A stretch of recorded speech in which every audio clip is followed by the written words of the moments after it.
Oh, I didn't tweet this out though, Tracy. Are you sure? No, I'm not sure, actually. I'm going crazy here with welcome everybody. I'm Peter Duke, and I'm here with George Webb over in the background there, and hey everyone.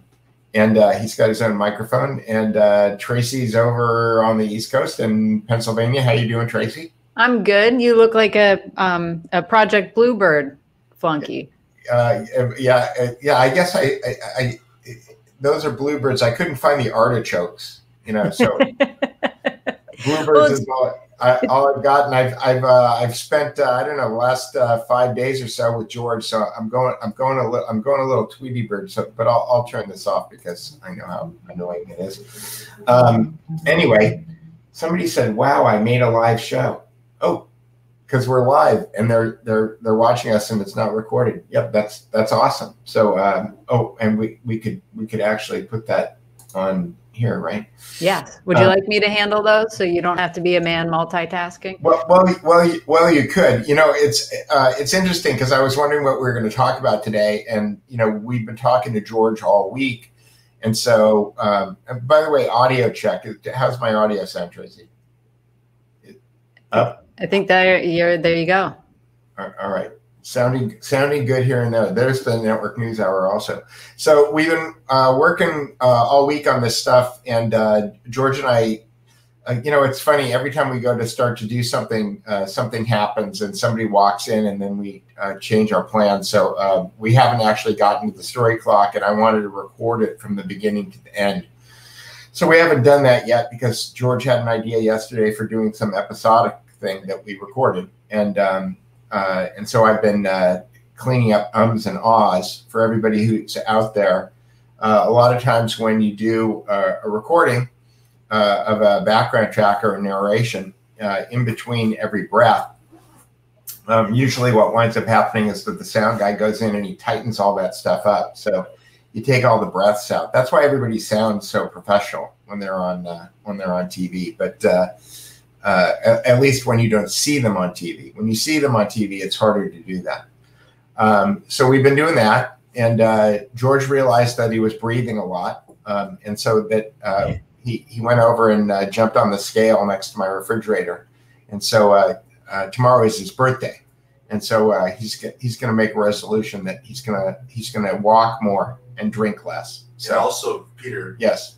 Also, Peter. Here's the celebrational volleyball for Santa Monica. This is also going to be employed in the weight loss program. Right. Should we go over to Tom Hanks' house and have him sign that for you? He's within a block. Yeah. Spielberg and Hanks. Here you go. Here's Wilson.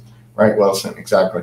So George is going to lose some weight, and he's going to work on that, and that should help his ability to narrate. Because there was a lot of huffing and puffing going on with the narration.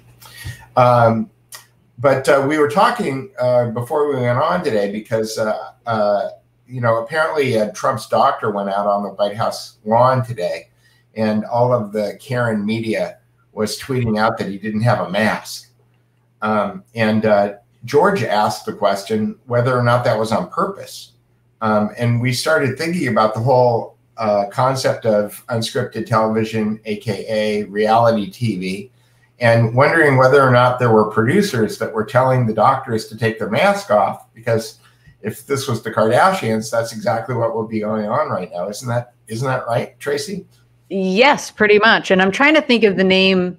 There is a scripted television show. I think it's called Unreality, maybe. Yeah. I don't know if you've ever heard of it or seen it, where it's the premise of the show is you are following the producers of a Bachelor style reality show as it's being made. And they are just the worst human beings on the face of the planet. You know what? I think I have seen that. I think I've seen one episode of that show, and I thought it was the best show I'd ever seen. It's really good. Yeah. I mean, it's total trash. I think it's on one of the women's networks.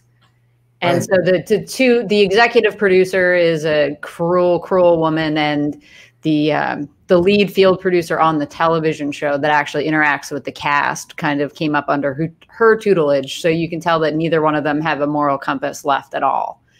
So they show you set up from the beginning of casting one of those shows, and then the producers all go in and lay everybody out on a whiteboard and say, here's going to be our villain, here's this person, here's that person, and then they exacerbate those characteristics throughout. They're betting money on who's going to have the first breakdown, those kind of things. So it's really terrible, but it is entertaining. Yeah, so maybe that's it would be great. I know that Amanda Milius's movie came out yesterday. What is it? Plot to Take Down the President, or I can't remember what the title is. Anyway, it would be great if there was somebody actually inside the White House shooting all that drama right now, the same way, because I can imagine, as they're getting ready to walk out on the White House lawn, Trump, huddling with the doctor and saying, "Do you really need to wear that mask? Because now that I'm not contagious, it's really going to trigger the crap out of everybody." Well, and keep in mind too that Trump has remained close friends with Mark Burnett through this whole thing, and Burnett's gone on television and defended him.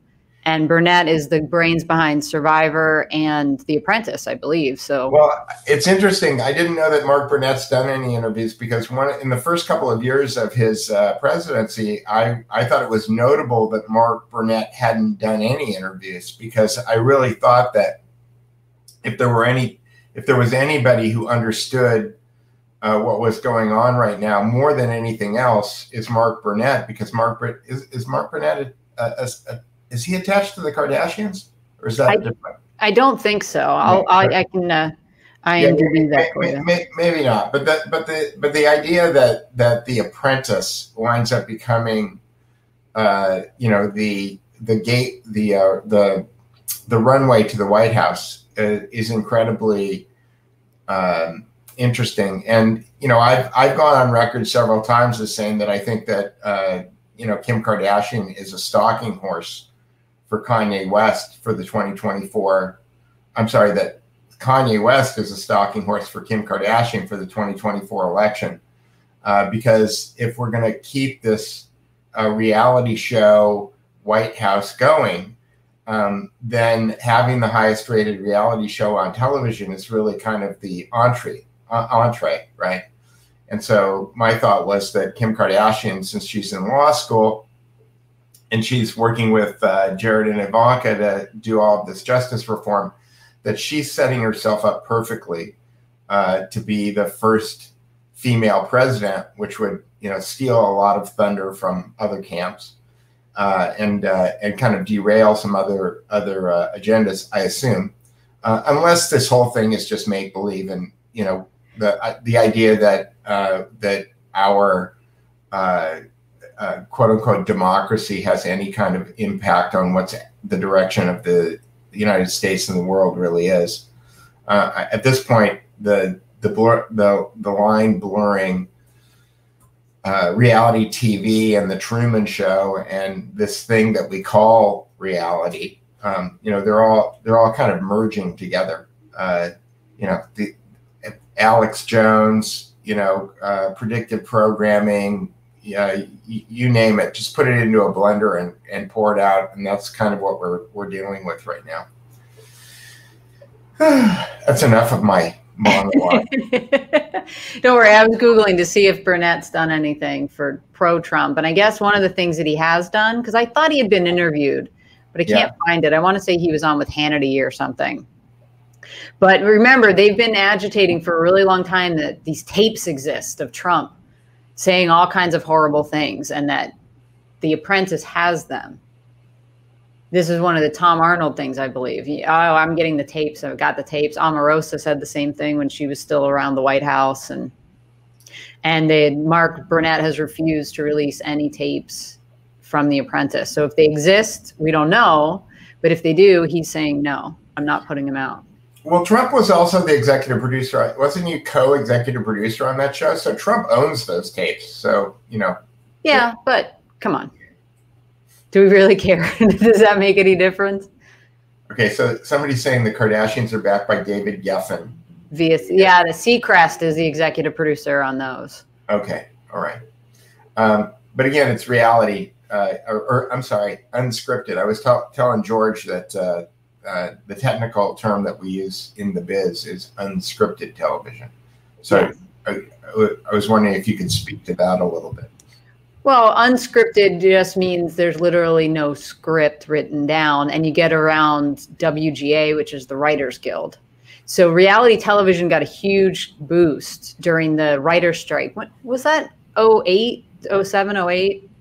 I get, yeah, maybe. I wasn't really paying attention back then. I was in my little internet world. It might have been a little bit later because it impacted me because I was still in the industry doing scripted stuff. So the writers, just like every other member pretty much of a high budget feature film, with a few exceptions, is in one union or another. Right. And so you've got the Producers Guild, the Directors Guild, the Writers Guild, 600, that's the camera union, right? And then there's a higher level, I can't remember, there's like American Cinematic Society or something like that, ACS. And then you've got the Teamsters, IATSE. And then I don't know if animal trainers or those kind of people. Pretty much everybody's in a different union. But they went on a strike, and that was kind of like the launch pad for reality TV that really pushed it to the fore. Well, reality television had existed prior to that, but it made it much more attractive because the writer's strike was prolonged. So you weren't allowed to get anything new written. So anything that was already in production could go forward, but there were going to be no new scripts until this was resolved. And I want to say it went on for almost a year. It was a really long time. So then you just move over to this unscripted world, which is more like managed reality. So when they're writing the pickups at the end, is that being written by the producer, or does the Writers Guild have any kind of influence at the end there? Are you talking about on a reality show? Yeah. No, and you're asking when they go back and grab the interviews that fill in the blanks that were created. Yeah, no, it's not. It's not written down anywhere. It's normally a producer saying, hey, we need this piece where you explain why you did X, Y, Z. We just need it clean. Right. So the producer's sitting there asking them questions. Correct. So like a journalist in a ENG, electronic news gathering. It's a little bit different than the way a journalist would ask a question because you can, well, I guess the response is different than someone would give a journalist because in the response to the question is the question itself. So if I said, Peter, why did you throw that drink in George's face? You would start by saying, I threw that drink in George's face because, so that we can cut the producer's voice out of it. Right. So how did you know that I threw the drink in George's face is what I want to know.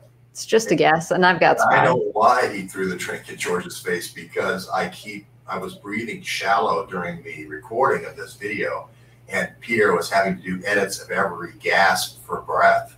So it's not like the old New York days, so I'm out of shape. So that's why he threw the drink in my face. Yes. So not really, but I do want George to start paying attention to his health because it's affecting our production. So that's my finger wag. Well, at this point, he could do sober half-tober. Oh, it's not the drinking; it's the lack of volleyball here. Do you have the mic? You got to use your mic. It's the oxygen rate. It's the saturation level of oxygen with not playing enough volleyball. So that's the plan. Right. He did go play volleyball yesterday though. So okay. So it's cardio that's lacking, is what I'm hearing. Cardio. So yeah. So I'm gonna take him on a long walk later too. So anyway, so the reality show at the White House. I've loved the appearance on the balcony the last couple of days too, where he's got groups of people that have George monitor his heart rate variability. Yes, you're right. His son's a doctor, so and he did spend all day or all evening last night playing volleyball with his son, the doctor. So I assume he's on it too. But I liked the balcony scene at the White House the last couple of days. I've never seen a president really do that I don't think in my lifetime. And of course, everybody was going to compare him to Mussolini, and so he was. If he came down to the lawn, they were going to get him for social distancing, and if he stood up on the balcony, they were going to get him as Mussolini. So there was like a no-win situation, right? So he should just hang off the side of Marine One, have it hover, and then kind of rappel out the door and just bullhorn it. Because they can't compare that to anybody. Or he just says, I'm doing my Eva Peron. Because at least I think in the Lloyd Webber imagination, Evita's always out on the balcony talking to everybody. Or he could do the who was the South American dictator with the helicopters? Pinochet. Pinochet, yeah. He could do Pinochet. Tracy's voice is not high enough. So but he could throw himself out of a helicopter, Peter? Or people are saying Tracy's voice is not loud enough on your screen. Right. Well, yes. I'll just move closer. So somebody's saying exactly, Peter, the media won't give Trump an inch. No, they're not going to give him an inch. So he might as well just play it, whatever way it lays. So. I didn't get a chance to hear him drop the F-bomb on Rush Limbaugh this week either. Did you see that? No, I heard about it, but I haven't listened to it yet. I made it through the first hour. It was pretty entertaining. And you are right. All you have is now one is that the Pope also speaks from the balcony. We could play that game. That's right. Yeah. I tweeted out yesterday, I'd like America to be fun again. And one of the things that I've noticed is that even though I probably pay more attention to kind of the blocking and tackling of media right now around politics than most people, I'm so over it at this point. Like I can't. I listened to Scott this morning for about a half an hour or so, and Scott's doing his usual thing where he's taking the kind of terrible news environment and he's repackaging it in a way that's kind of fun and entertaining and, laughable. And even though Scott's doing like a world-class job doing that, I'm still just like, I just want it to be over. And you know what? After the election's over at this point, I just want politics to be over. And I just know it's not gonna be. And no matter what happens, no matter who wins, like that guy who got shot yesterday, there's back and forth. Is he Antifa? Is he not Antifa? The police department, he says he is Antifa. Somebody on Twitter finds 50 pictures of him doing Antifa things. You're talking about this is the Denver incident where the private security that was hired by the local news station shot a pro-Trump supporter. Right. Or in theory, do we know that? But do we know he was really a security guy? I mean, do we know? I mean, what do we know? I don't know that we know anything. They said he was not associated with Antifa, but he was hired by a local news agency. Right. So it was almost one of those things where we said, Lee Harvey Oswald was the lone gunman. There we go. Was the lone gunman, and it was not a conspiracy. Okay. And that happened before the shooting. Right. And that was the Dan Rather effect, right? Yeah. Right. So Dan Rather, my favorite newscaster. So anyway, I'm lost now. We were talking about Antifa and the guy who was shot in Denver, and whether he was Antifa or whether he was a news guy or both. Right. And my point of all this is like trying to keep up, because it's like watching watching women's tennis or something. The ball is just going back and forth and back and forth, and there's no kill shot. It's just like back and forth. And I'm like, really, is there a movie I can watch? Is there a comic book? Is there something? And it's like, entertainment has become so politicized. The news is so polarized. I just want to listen to some Vivaldi or something. Some music that doesn't have lyrics that's 200 years old. While I clean my kitchen or something, because that seems to be more. It's not that it's more interesting; it's that it's less. There's less friction. There's so much friction in media right now. It's like you turn on something, you click on a link on YouTube or you click on a link on Twitter, and all of a sudden you're you're rubbing the front of your cerebral cortex on sandpaper. You know. I'm just done with it, you know? Yeah, no, I agree. I'm bored with the whole thing. So I think that's why everybody's watching you guys. These are huge numbers we're getting from everybody tuning in. So I think this is a welcome respite from all this political hacking that's going back and forth. Although it is fun to see Trump at the balcony and then having the doctor on the lawn. I mean, just watching the triggering is the most fun thing right now, and you can kind of get away from all the hue and cry, you know? Right. Well, yeah, but at a certain point, like I saw Carpe was with Enrique Terrio last night someplace, and when I first saw that, I thought, oh, where are they? How come I'm not there? And then I thought, no, I'm so glad I'm not there. And it's not that I wouldn't like to sit and have a beer with those guys, because I would. But the fact that they're together and that there's this, it makes it news. And like, why all of these people who are quote unquote Trump supporters, it's like, I don't want to support a candidate anymore. I want the government to just work.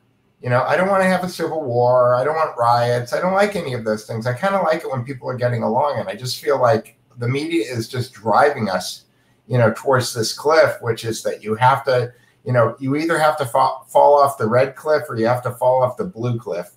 But trying to find another path, trying to find some other way to proceed forward isn't self-evident in the media. There are people out there. I get respite from people like Robert Edward Grant.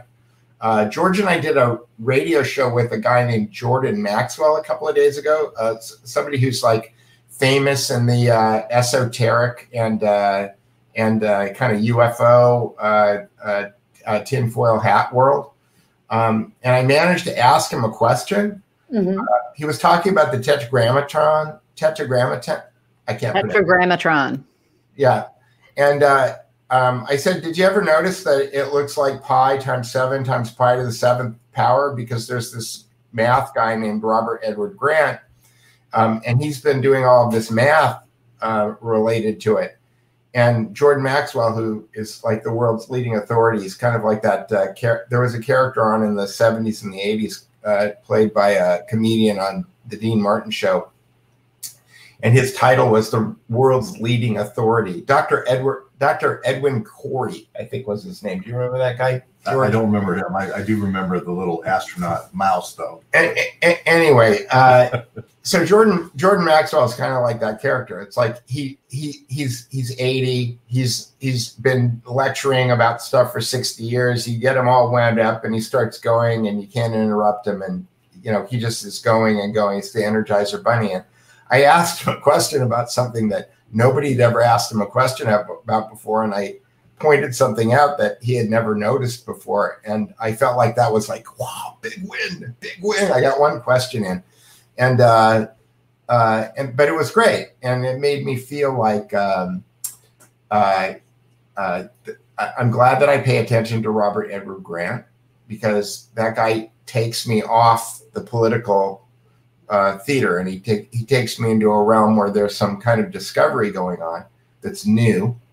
And it's energizing, and it's not political. And that's what I really like about it. Robert Anton Wilson. I don't know who Robert Anton Wilson is, but we'll go find out, because now that you've written it down, it's on the live stream, and we'll go figure it out.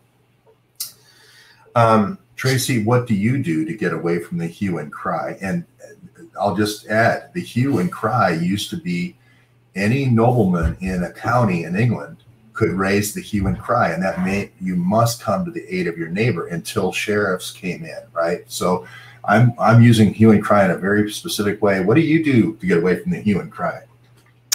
I read quite a bit. I'd rather learn the history of how we got here than study the mess that we're in at the present. And I've been looking into the esoteric stuff along with Peter. So for the last week, I've been watching, what's it called? Astrotheology lectures, which is kind of the idea that all of the great world's religions are based around the stars and the planets and telling those stories. They are the archetypal characters that play out in every story that we have. So it's kind of an interesting way to reframe all of human history. Well, I have an astrological question from the audience. People are saying, you know, that some cards are called suicide kings, some cards in a playing deck, because they have the sword that looks like it's going into their head. Right. Mm-hmm. And other people are likening that to Orion the Hunter, the astrological formation of Orion the Hunter. And people are commenting on how that might look like some of these conspirators, the Kolomoisky conspirators, with the BlackBerry to their ear. Do you see that when you look at the stars? You know, George gives me a hard time because when I start to go down this occult path, because you know there's some kind of a line, right, that he doesn't want to cross. Sure. But when because the thing is, it's like when you read a Kathy O'Brien book that you really don't want to believe because of how horrible the things are that she's describing are in there. But then you start to see this stuff everywhere, right? Because that's the nature of these kind of secrets. You get let in on the secret of the secret society, and then you start to see these kind of reoccurring patterns happening everywhere. George is really good at pointing that out, you know, when I'm doing that. But yet at the same time, he's talking about playing cards, and everything looks like a BlackBerry. So, you know, it's King of Blackberries. King of Blackberries. Well, but Peter, what you're talking about is called the Biedermeinhof phenomenon. okay. So that's when you first learn about something new, then you start seeing it everywhere. And it's just because you've drawn attention to it in your subconscious, so now to be on the lookout for it. But not to be confused with the Biedermeinhof Red Army faction from East Germany in the 1970s. And do we know that, now that's a good question for George, do we know that the Biedermeinhof were actually communists, or were they actually a Gladio army that were calling themselves communists? Or were they actually bad Mossad pretending that they were communists? Well, I know somebody who actually was in Germany and was considered himself a communist. And I don't know if you've met Len or not, but he actually had some interactions with the Biedermeinhof, the Red Army Biedermeinhof. And they were doing bombings and so forth around Europe, but he was writing about it. And it was total Gladio. It was total, hey, we're going to have chaos on the left, so you put in a Nazi regime on the right, and we get all our money. We want all of our surveillance money. And it was run by the BND, but it was totally funded by the CIA. Totally funded by the CIA. Okay, so fake. So it was fake communists. Yeah, just like the Red Brigade was fake communists in Italy. Right. Yeah, and that was Colby's claim to fame. And then I think it was Casey or whoever followed Colby that the Biedermeinhof was his great idea. So Servando Gonzalez claims that when Fidel Castro took over Cuba, that he actually was working for Allen Dulles and David Rockefeller. Oh, there's the book. And that he didn't know what a communist was. Right. No, he knew what they were. Remember, they found the evidence Servando did that he had fought with the communists throughout his school days. Well, you can bring me up to speed on that, because as I remember it, David Rockefeller and Allen Dulles told him that he had to be a communist. He had to tell everyone that he was a communist. This was after he had gotten rid of Batista, but according to Gonzalez, it looked like Kennedy and Khrushchev were going to kiss and make up, and we're going to work out some kind of a peace deal. And Dulles and Rockefeller did not want that to happen. They needed the strategy of tension to keep going. They needed the United States and the Soviet Union to be at odds with one another in order to maintain the loans going to all the banks, in order to finance all of the strife.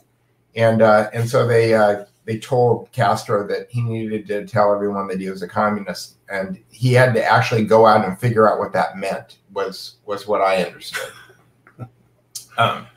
In case you guys don't know, Servando Gonzalez wrote this great book that Tracy's looking at right now and holding up, Psychological Warfare and the New World Order. And Gonzalez was born and raised in Cuba, in communist Cuba, but his parents were in Cuba before it became communist, and so he had the advantage of getting the state-sponsored education from the university that he was at. He graduated from the University of Havana with a degree in history, but then he also got the first person descriptions of what his relatives said was actually going on. And then he managed to escape from Cuba and make his way to the United States. And when he got to the United States and started understanding what Americans were being taught about what was going on in Cuba, he started his adventure as a journalist, because he just didn't think that anybody in the United States actually understood what was going on in Cuba. And so that was his motivation and his impetus for going down the journalistic direction that he's gone in. But that book gives a completely alternate worldview as far as the history of the United States and Cuba, and the way that the Council on Foreign Relations manipulates the news. Yeah, and we have big plans to someday do a big deep dive episode on that book standalone. Yeah, we should. It would require forethought on my part, though. So we'll get to that. Yeah, I'm going to just chime in. The reason why Rockefeller was working so closely with Dulles was because they had a lease of about 5 million acres in the eastern half of Cuba for oil and gas rights. And then there was all these offshore rights going all the way to Puerto Rico and Haiti, and that was also in play.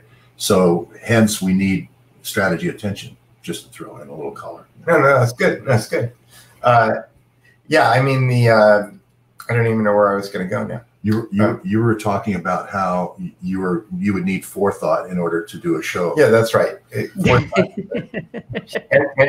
having any kind of forethought when you've been working with George Webb for 5 days right. is tough, because he's so good at coming up with a new idea and then selling it that you just go, oh okay, and then you go off in that direction. All right, what Bill Donahue? Bill Donahue or Phil Donahue that I'm supposed to check out here? Can you? George is moving his light now, because George has now become hyper aware of lighting. It's very important. And so I'm becoming hyper aware of my hair. Okay. I just want you to become Gary Powers. Now you move this pole and it's coming out of my head. See? Yeah. All right, I'll move it. There we go. There we go. This shows you that we're. But now you've created light for the sake of creating light. I like the light. Here, I'll tell you what. I'll fix the light, and you. Okay. Well, maybe George has something to say to this Gary Powers U2 crash time. So you have a comment on your stream that's talking about Gary Powers? Yep, and the U2 and his U2 crashing. Well, Gary Powers blamed Lee Harvey Oswald for providing the altitude information that allowed him to be shot down, as well as the track, the arc, the flight track. And you only need those two things. Missiles at that time, I can't remember which Russian missile it was, but it's like drive-in movies and hand grenades. You know, you only need to be close. And that's what brought down the U-2. And then Oswald had worked at Suki at a secret U-2 base. A lot of people now know that he was a CIA operative from his records, flying U-2 flights in China. This is in '59, folks. This is way before the Kennedy assassination. So there's a lot of intrigue of using Oswald as a way of passing secrets to the Russians as an exfiltration proxy. And there's a lot of evidence to support that with James Angleton and a guy named Richard Bissell. And Richard Bissell, of course, was thrown out of the CIA along with Allen Dulles after the Bay of Pigs disaster. So that's my 2 cents, and I'll get back to lighting. Well, no, I think we got the lighting down. Well, yeah, it's good. It looks great. It's better. We got to stand in the picture. As you're talking about Oswald, I'm just thinking about how busy Oswald must have been, and whether or not all of the different theories about Oswald could possibly be true, because Ed Haslam in Dr. Mary's Monkey, when he's describing Oswald's activities, especially after the Bay of Pigs and before the Kennedy assassination, he was very busy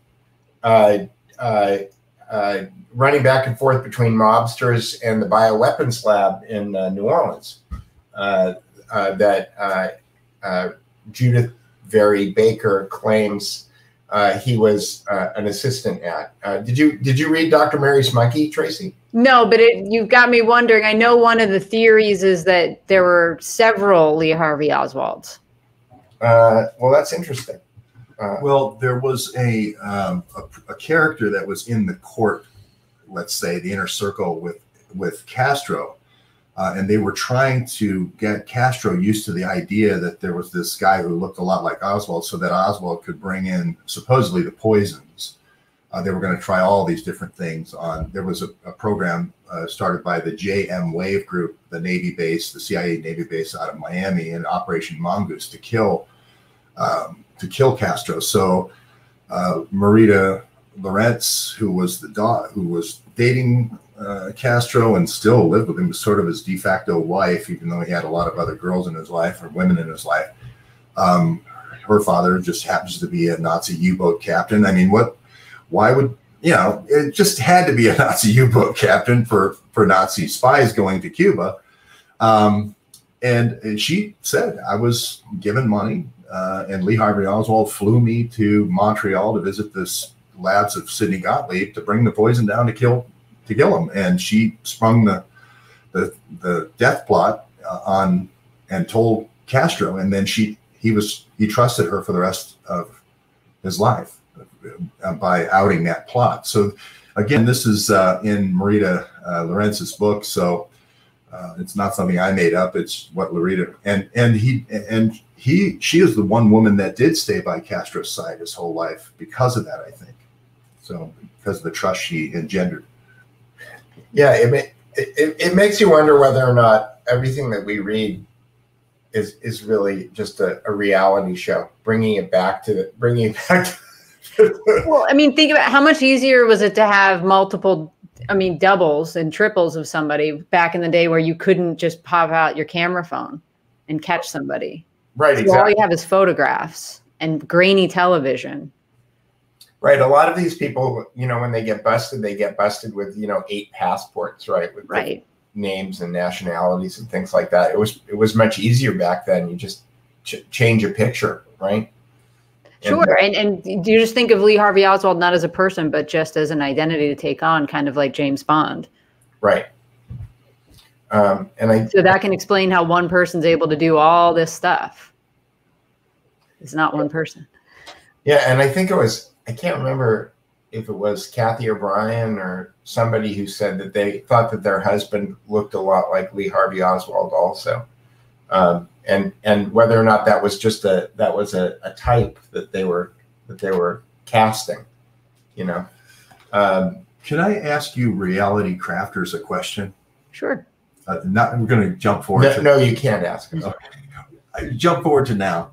Let's suppose that you were trying to reenact a Woodstock on a back lot in Luna Pier, Michigan, and people were going to be coming from all directions, sort of like what's the movie with if you build it, they'll come, with Kevin Costner? Field of Dreams. Field of Dreams. Yeah, and we want like cars and headlights for miles to come to do assets. Explain why they're coming to this Field of Dreams. Okay, so this is like the force of nature that is George Webb.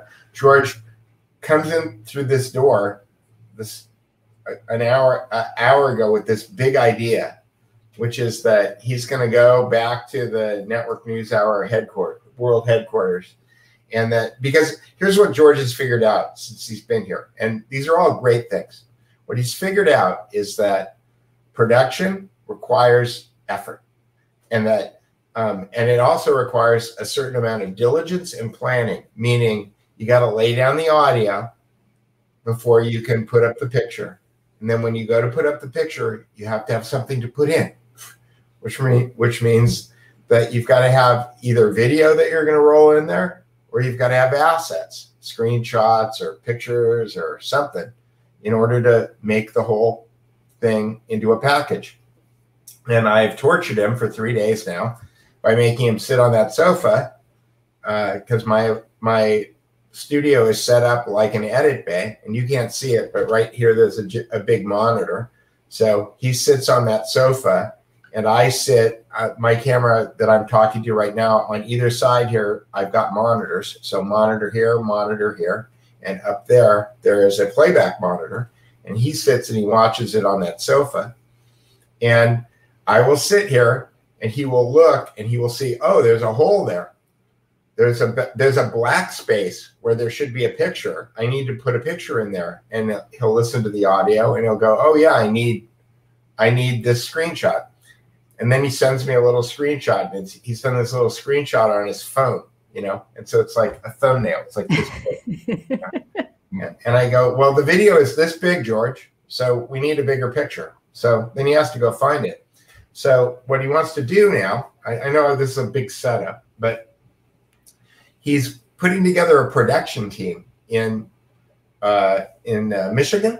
Swing State. It's the Swing State newsroom. It's on most Google Maps. The Swing State newsroom. So I don't know. Literally half of the newsroom is in Michigan. The other half is in Ohio. So we literally are the only Swing State newsroom in the world. So it's kind of cool. So what George wants to do is that I will sit here at the worldwide headquarters of Duke Media, and I will edit video, and then the associate producers will be in Michigan pulling assets in order to complete the project. But we still have to run down the story clock. George is staying here for an extra day or two because he's been here for several days, and we still haven't started at the beginning and gone all the way to the end on our chart yet. Can I just fill out the picture here? Because we already have the... Do I have a choice? Gaddafi-sized tent. We have a Gaddafi-sized tent, 8-man tent. We're bringing several other tents. We're going to have the fire outside and guitar and all that. Plus, we have area for dogs, the lighthouse. We're going to have a lighthouse tour. We're going to have Jeopardy. We're going to have the LaRouche folks come down from Detroit. I think there's going to be... this is my head going... This doesn't get you closer to the end. No. We're still going to be doing the production, but people pulling assets all day long, 8 hours a day. You've got to have some other things, you know.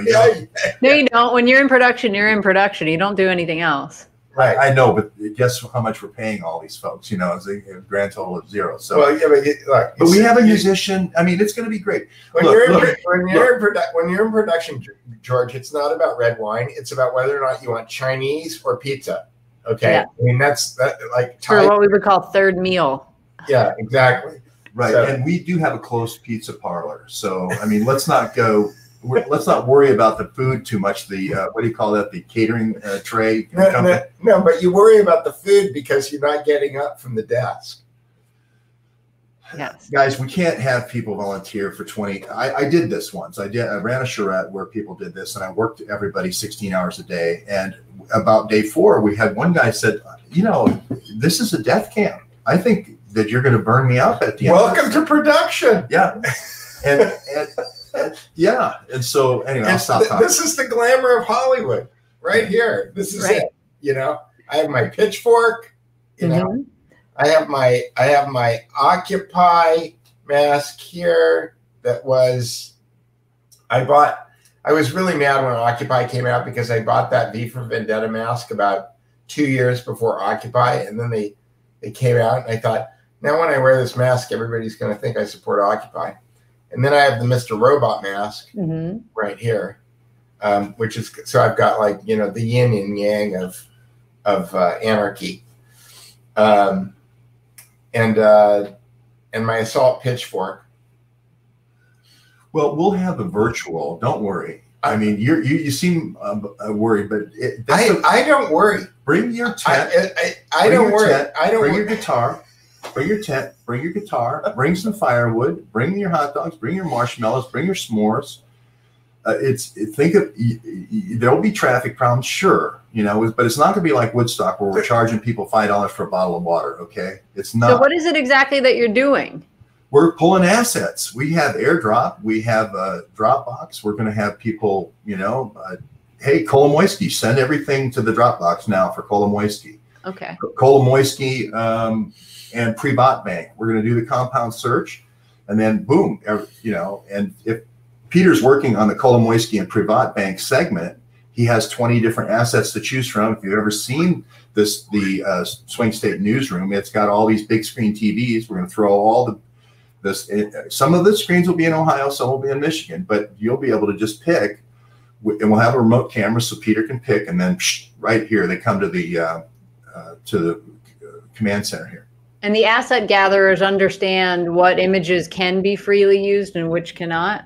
Why don't you explain that you have to throw the website in there and for fair use? One of the tricks that Tim Pool uses is that you can use images for fair use if you don't crop out the context in which they're used. That is, if somebody has licensed a picture for a story that's about Kolomoisky and it's on, for example, Business Insider, that if you do a screenshot of the entire Business Insider article, okay, and you grab that shot, then because you're using the photograph in context to the article that Business Insider wrote, then it's fair use.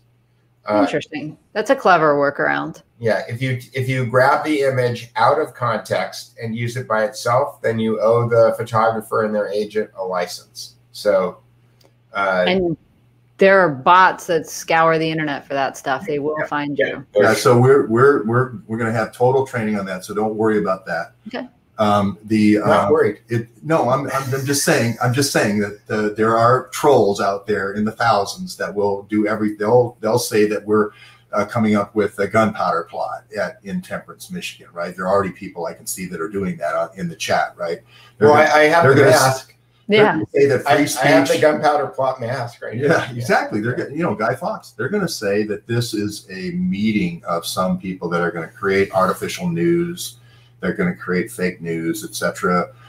They'll turn it into us trying to somehow threaten Gretchen Whitmer.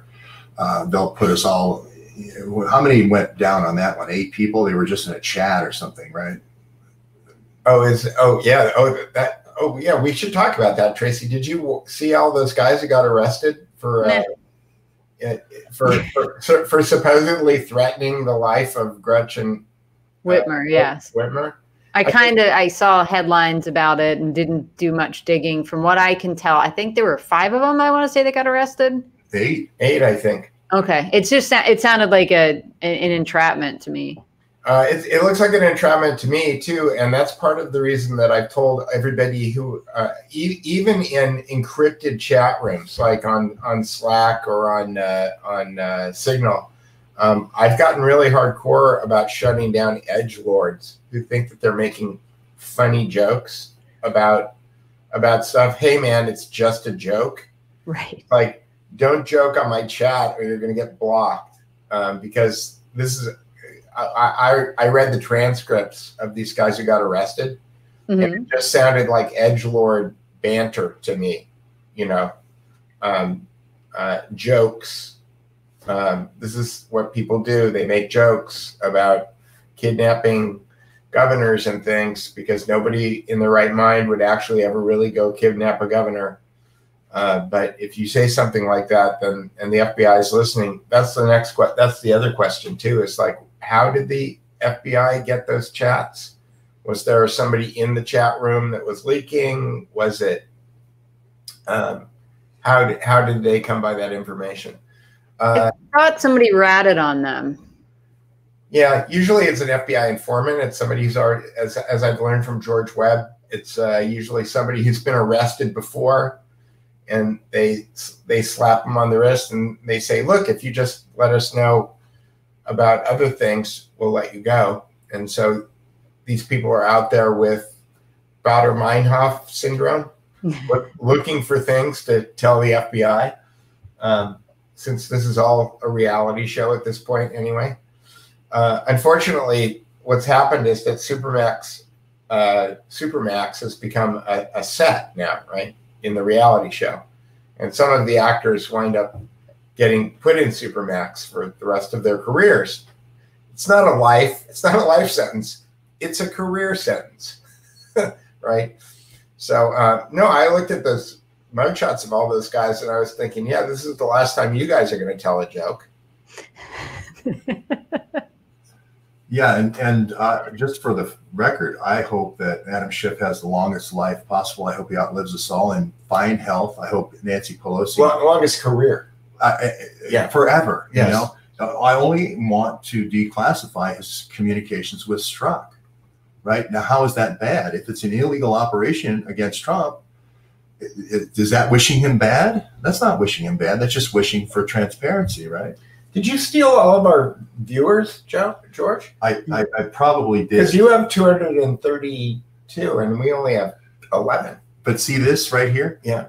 That's your face right there on this chat. No, I understand that. But you've got me in profile, which is the way that I least like to have myself displayed. And you have me in shadow. So, yeah. Well, you know, this is our first time. We'll do. No, this is our last time. Oh, okay. we'll make a change, a production change. How's that? Yes. No, that's okay. No, it's This is Tracy and I started doing this as the Live and Learn project. So, so that's what we're doing. And by the way, I can only see, I think, people who are on Periscope. I'm not sure that I can see everybody on all the other channels. So. Well, who knows? We may be big on Facebook right now, and I had no idea. We're introducing you all to 232 new friends. Yeah. And so the Reality OS is the name of the show here, everyone. And you'll be able to hear Tracy and Peter every Sunday at this around the same time. Yeah, 1 o'clock. 1 o'clock Pacific, 4 o'clock Eastern on the realityos.com. We'll take you to our YouTube channel, or you can watch on my Periscope, which is Peter Duke Photo, or you can watch on, where else does it go out? It goes out on Facebook. Facebook, right, under the Reality OS. That was the logo there, everyone. Oh, that was the logo. So look for that logo. It's blue and white. That's right. And it's Tracy talking to me. Yeah. Yes. So, anyway.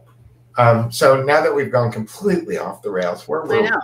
Well, what did you think about the one of the guys from the WHO coming out and saying lockdowns are not the way to go? I looked for it in the news and I couldn't find it. Well, I found his Twitter feed. Yeah. And he did put out a whole long article about it. Well, great. You have to DM that to me so that I can retweet it for people. But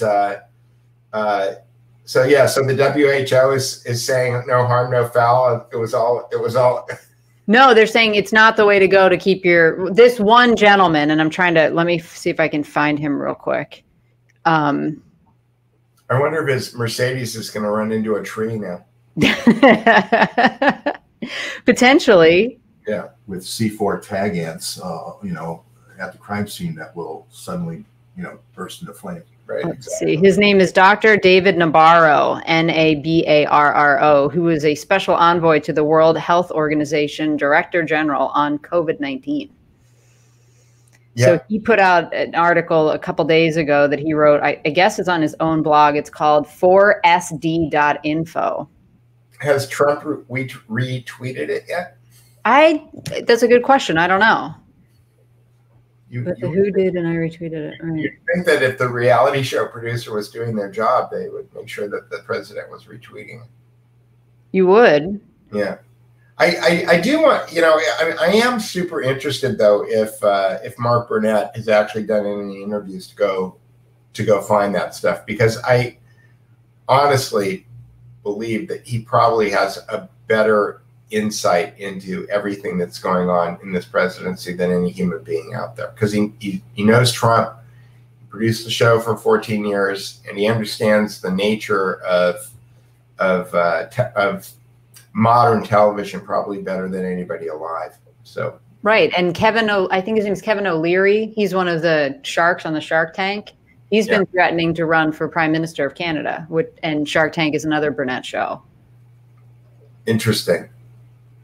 Very interesting. It is.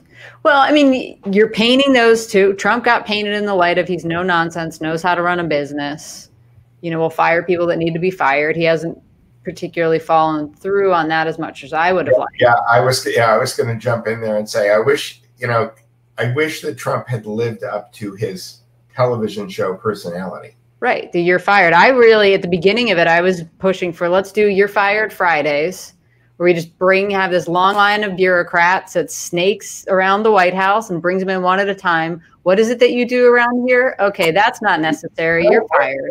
Right. He should just move the boardroom into the Resolute desk and make people sit there and defend their jobs on live television. I mean, that would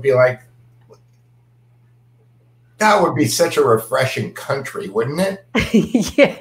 Bring Barr in and say, what do you do? Bring Barr and Ray in, sitting in the Resolute desk, and make them defend, Strzok and Page, right?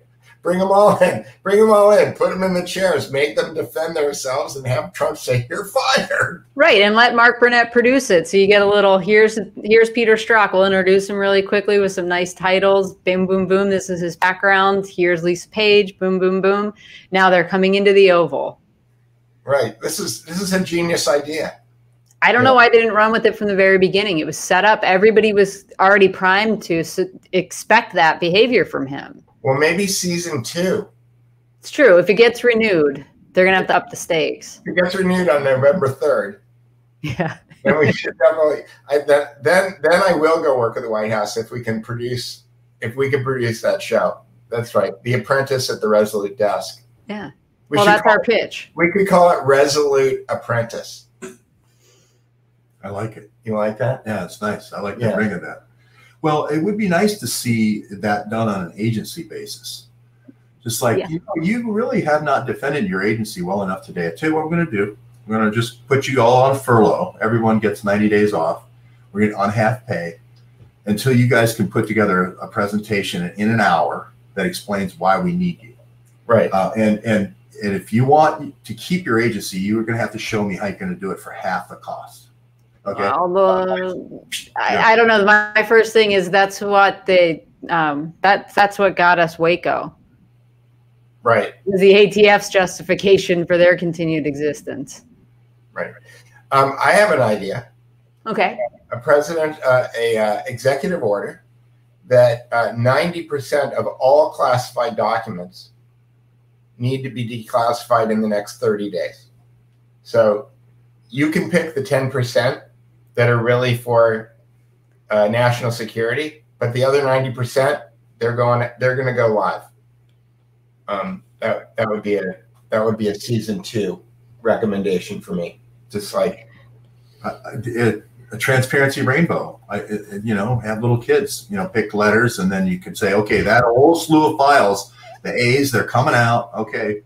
I think we should start rebranding the next 4 years as season 2. Yeah, and what do you want to see on season 2? Right. Who do you want to come back? You could do a Survivor where you have all the cabinet members and you're surviving your agency. That's a Burnett show. And you throw off one agency a week until you're down to just like a skeleton crew. You still have a few people over there at Commerce, but you can turn the building. This is such a good idea. Into museums and stuff. This is such a good idea. Yeah, we need to bring Mark Burnett back in. We've been missing for 14 years. It worked. It's kind of like was it Phil Jackson who left the Lakers for a while and then he came back? Was it? Yeah. The Zen Master. Yeah, right. They tried to do it without him. It didn't really work out. They had to bring him back in. Mark Burnett. Trump tried to do it without him. Didn't really work out. Now he needs to bring him back in. Put the show back together. You can get Jeff Probst to be the chief of staff, right? Tell us who Jeff Probst is. That's an insider Hollywood talk. He's the host of Survivor. Oh, that guy. Yeah. I only want to just take a big Boston cream pie and just smash it in his face, and the guy who does Bachelor, the same thing, just a big Boston cream pie. I miss the what do they call it in Survivor where they sit around the tribal council. The council, yeah. I think we need the council, right? We need to get the cabinet together. What if they were set up like The Apprentice, where you had one team of cabinet members against another team of cabinet members, right? I love it. You have the New World Order over here. Right? The National Security Council. Right, the Rockefeller National Security Council. Yeah, you've got the Patriots on one side, Team Patriot, Team National Security Council, or Team Globalist. Patriots, globalists, right? And then you get them going against each other, and they have to cure poverty or something, you know. So no, they have to justify their budgets. Right, exactly. I'd love to. What kind of games can we do with the Treasury? Oof. Oof. She goes, oof. I think there's a whole bunch of games like What's My Line, and every game show could be repurposed this way as long as it led to a budget cutting. Yeah, we could get David Spade as the cabinet guys come in. David Spade goes, and you are? And you're red. And I should know you from where? Can you hold, please? Yeah.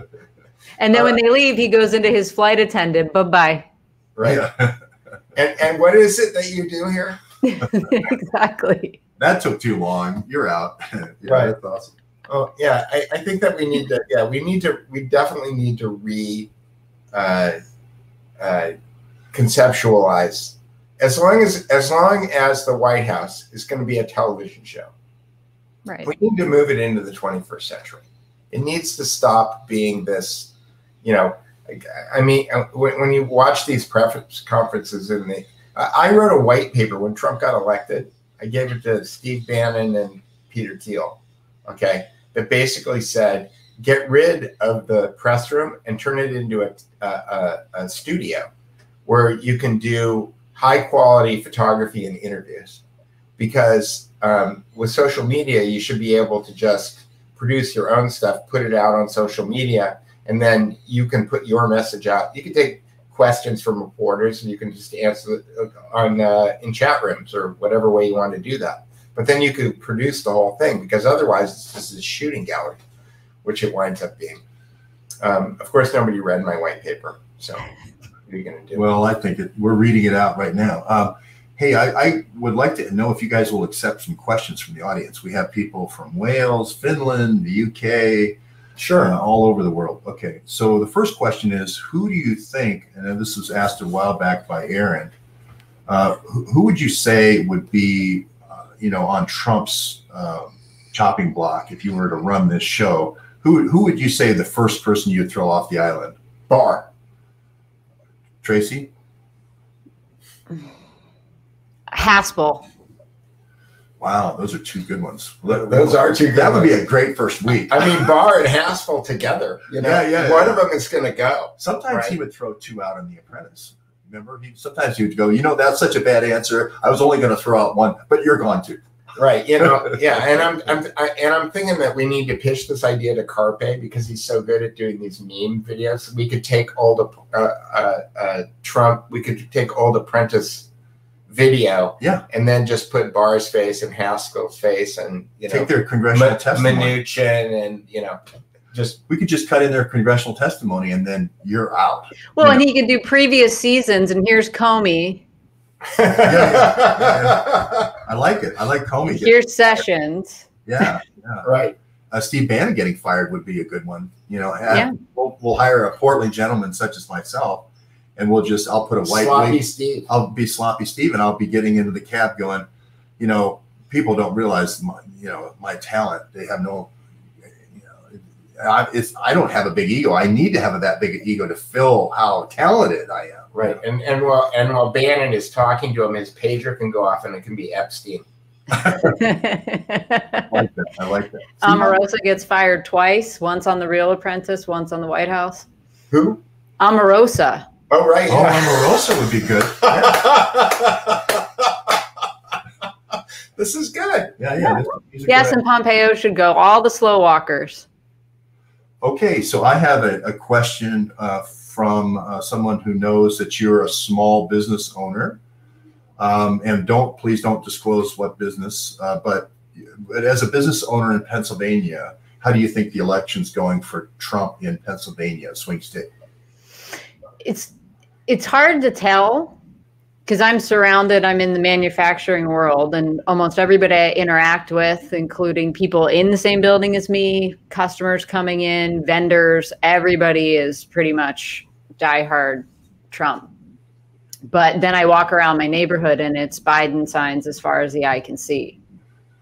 So Pennsylvania is a weird place. I know the closer I get to the middle, the redder it gets. And so I just happen to be kind of near a population center, and those tend to go blue. And how did coronavirus affect your business, your small manufacturing company? Well, we were exempt from the very beginning, even though our governor made really poor decisions and outsourced his thinking to, if anybody read the decision that came down from, what's the judge's name? He's got a funny name in Pennsylvania, the Supreme Court, the circuit court judge that ruled against our governor.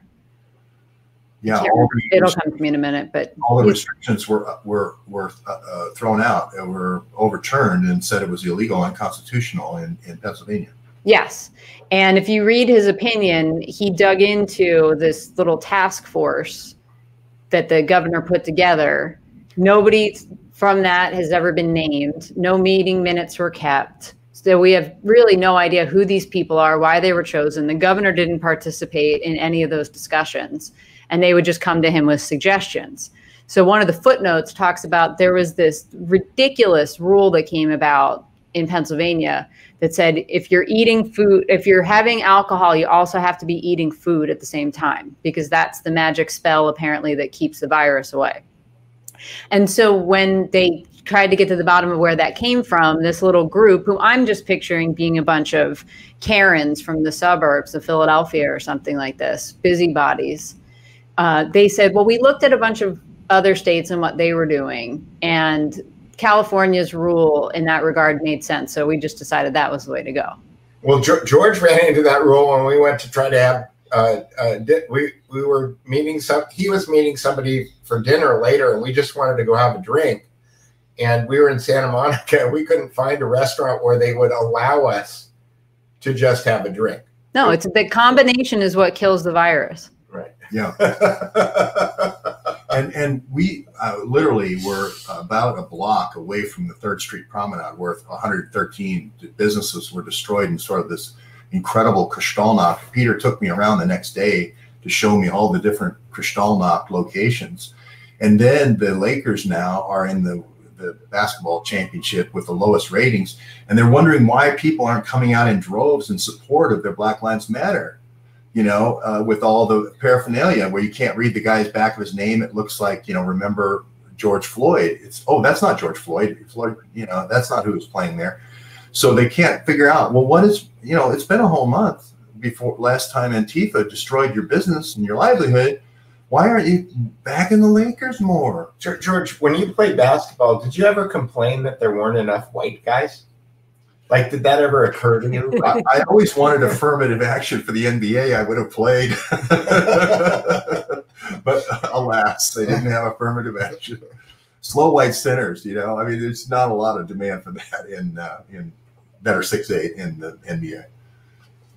Yeah, that's kind of short for a center in the NBA. Oh, there's guards that are 6'8". Magic was 6'8". Right. Yeah. So here's another question. Did you leave screenwriting in Hollywood to help with the business because of the COVID crisis? No. And I was never a screenwriter in Hollywood. I worked as an assistant director and a field producer. And no, I left Hollywood in 2011. Okay. All right. People were saying that you were they couldn't understand. People do change careers, right? Sure. Yeah. So I've had 3 or 4. Yeah. Okay. I've had 3 or 4. Yeah, but they've all been, what's funny is Peter's driving around the neighborhoods, and then there's Tom Hanks' house, and then there's so-and-so's Steven Spielberg's house, and we got turned away at the gate at the Spielberg mansion, and all these people, we were turned away. No, we didn't. We were turned away. No, we didn't. We were turned away. Anyway, it doesn't matter. Let's just say this. We're not on the A-list here, but everywhere you look, at Gwyneth Paltrow's house right there, and so-and-so's house right over here. And, I'm surprised you got work here. You did see some actress at the restaurant when we went there. Yeah, we saw the one who was in Sideways. that with Paul Giamatti, and her name in the movie was Frankie. That's all I remember. Scarlett Johansson?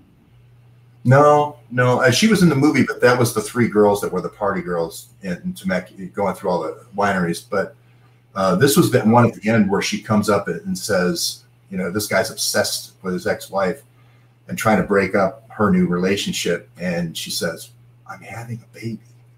And that's when he finally leaves her alone. And yeah, so that gal was. But George had one of those Hollywood moments where, like, oh my God, there's an actress sitting over there in that chair. Yeah, I did have a little. That's because they eat. Yeah. It is interesting because you know, Peter was telling me about this barbershop we walked by, and Bruce Willis was right here, and then I did have this surreal moment about 20 years ago. There's a barbershop that has not changed in the Pacific. It's probably the only place in the Pacific Palisades that hasn't changed since the 1940s. It's a barbershop. It's got the barber pole, you know, in the front, and it's got a big glass window, and it's got the guy who owns the barbershop has his chair in the window, and you can always see. He's this old guy. He's probably 80 now, and but 20 years ago, when he was only 60. I was walking down the sidewalk one day, and there was a little cafe next door, and Michael Keaton was sitting there reading the paper. And I walk by Michael Keaton, and I look into the window at the barbershop, and it's Bruce Willis, and he's getting his hair buzzed. He's like making Die Hard or something, he's buzzing his hair. And I just kept walking because I don't do this, you know. Right. But I thought to myself, like, only in the Pacific Palisades do you walk down the street and Michael, I mean, maybe on the back lot, if you're at Universal or 20th Century Fox or something, you might see something like that. But it's only in the Pacific Palisades that you walk down the sidewalk and Michael Keaton is reading the paper and Bruce Willis is getting his hair cut. And it's like a Norman Rockwell painting, except it's in real life. So that was a great moment. And I walked George down the sidewalk, and then I shared the moment with him. You know? Cool story, Peter. When we were walking to the post office, I think. Yeah, and I think this whole thing is very, like everyone says, you know, when you first go to a set or whatever, and then you put your finger through the set, you know, it's all fake, and it looks great, but it's fake. We are doing that in a way, figuratively here on the show. And it is good to know that you can do it so easily. I mean, you're actually here, you're seeing all these people, and they're just like everybody else. They're just eating, having their haircut, getting their dry cleaning. I knew Kimberly Guilfoyle was a spy against Roger Ailes the first time I ever met Kimberly Guilfoyle in real life. And that was way back when she was married or running around with Gavin what do you mean a spy for Roger Ailes? Well, somebody had to go in there. The two kids of Mr. 20th Century Fox, Mark Murdoch. Yeah, Murdoch. The Murdoch kids. Yeah, the Murdoch kids wanted to take control, and they were saying, "Hey, thanks for the $1.5 billion a year, Roger Ailes, but we're going to get rid of you." And Kimberly Guilfoyle was in that newsroom, and Kimberly Guilfoyle was the one, the Robbie character that you're going to see in the movie. What's the name of the movie? The smear against Roger. Bombshell. The one who plays Robbie is really Kimberly Guilfoyle. And the reason why Kimberly Guilfoyle is handing out all the Roger Ailes shirts in the newsroom to side, when they had to choose sides between Megyn Kelly and Roger Ailes, is because she was covering the fact that she was the key person. And how do we know that? Let time unwind here, but that's the role that Kimberly Guilfoyle has played her whole life. Right. Her whole life. She's working for Ailes' interest. Is that what you're saying? No, she's working to take down Ailes. He's saying, right. So, like, I'm going to go do an act on Roger Ailes and then say he forced me into it. So, assuming this is all television, because this was the theme of today's show, right? Right. What character is Kimberly? Is that something that we're all supposed to know? And she's the spoiler now, like she's the dramatic tension because she's Donald Trump Jr.'s girlfriend. I said this about Kellyanne Conway working for Bob Mercer. Look at George Conway. It was just like he was being fed stuff right from the White House. It was so obvious. But how long did Kellyanne Conway go before she ever got fired? Look at how long Bannon went before he got fired. If you put this in the construct of something like Dynasty or Dallas or something like this really does all make sense, right? Yeah. It has to be as entertaining as that stuff, or nobody's going to pay attention. So the question is, do you want people paying attention, or do you not want people paying attention to what you're doing? Right. So does Kellyanne Conway really have a job, or is her role to add dramatic tension to the White House formula? You know, I'm sorry I sound so cynical at this point, but I started this show thinking that this was just a joke and we were going to have a laugh about it. But the more I talk about it, the more I wonder whether or not this is what's really going on. You know. Well, this is what's going on. She is going to come out with a tell-all book against Don Jr. You just know it. It's like Bannon. You just know as soon as you turn your back, you're going to get the knife and run with the ribs. Are we waiting for the second season? Is that what it is? Is it season 2? I still think there's an October surprise coming here, folks. Yep. And it's going to be Kimberly Guilfoyle. It's going to be Kimberly Guilfoyle? It's going to be Kimberly Guilfoyle. Okay, well, you heard it right here on our show. All 12 of the people who are watching our live stream right now. And 287 over here. 287 people over there. So it's going to be Kimberly Guilfoyle. You know, it's like when the fox eats the lamb, or however they do. They eat the rabbit, or whatever they eat. You shouldn't be surprised. You know, you should go, you knew I was, you know, like Trump has that one with the snake. You knew I was a snake. You know, I can't remember. There was a snake that was taking somebody across the river. It was the frog that was taking the scorpion. The scorpion. Yeah. You knew I was a scorpion. Kimberly's the Black Widow character, according to David Down Under. All right. Well, we've been going for an hour and 16 minutes today. Yeah. If you guys wrap up, do you have any more? Does anyone have any more questions? Let's do 5 minutes for questions. If you guys would be so kind to hang in there. Okay. Sure. And can people hear Tracy on your? Yeah, they said that the sound was fun. Okay. Yeah, the snake poem. And what do you think the October surprise is going to be if it's not Kimberly Guilfoyle? And then she's going to hand out Trump white shirts in the White House. I can tell you that right now. She's already been handing out Trump shirts for 4 years. How did she get that? You know, you talk about people who are in search of a balcony. Did you see her at the Republican convention, the virtual convention? Did you see her speech that she made? I didn't, because I didn't see anybody's speech because I didn't really care. There was some really good small business people that told really compelling stories about how they were fishermen in Maine and all they wanted to do is get, keep their family in the business. And Donald Trump was the guy who said, hey, we're not going to let the Canadians step all over us on these fishing rights. And that was like, man, that was such a beautiful way to tell the story. And there's another guy who was a trucking guy from Michigan, and all these different people were just, it was all these, and then you have Kimberly Guilfoyle come in and make a speech like she was speaking to the Astrodome of her personal fans. It was the most sonorous, overblown, bloviated moment in television history. Did you see the fake news story on water yesterday? Trump said that he was going to turn the water back on, in California, there's something called the Delta Smelt. And about 20 years ago, they started stealing water from the farmers and the cities and dumping like 1 trillion gallons of fresh water a year into the Pacific Ocean through San Francisco Bay in order to save this non-indigenous little tiny fish.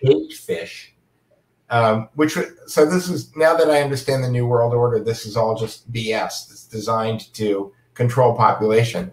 But Trump apparently still hasn't completely shut that off. I went to a speech that he made in Fresno in 2015 where he did this, where he said they can turn it off, we can turn it back on.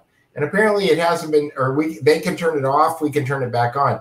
Apparently he hasn't turned it back on yet, but somebody in business, I think it was Business Insider. Business Insider has turned into the #1 propaganda outlet, as far as I can tell right now, because the New York Times and the Washington Post have been identified as fake news, then they go to Business Insider in order to kind of.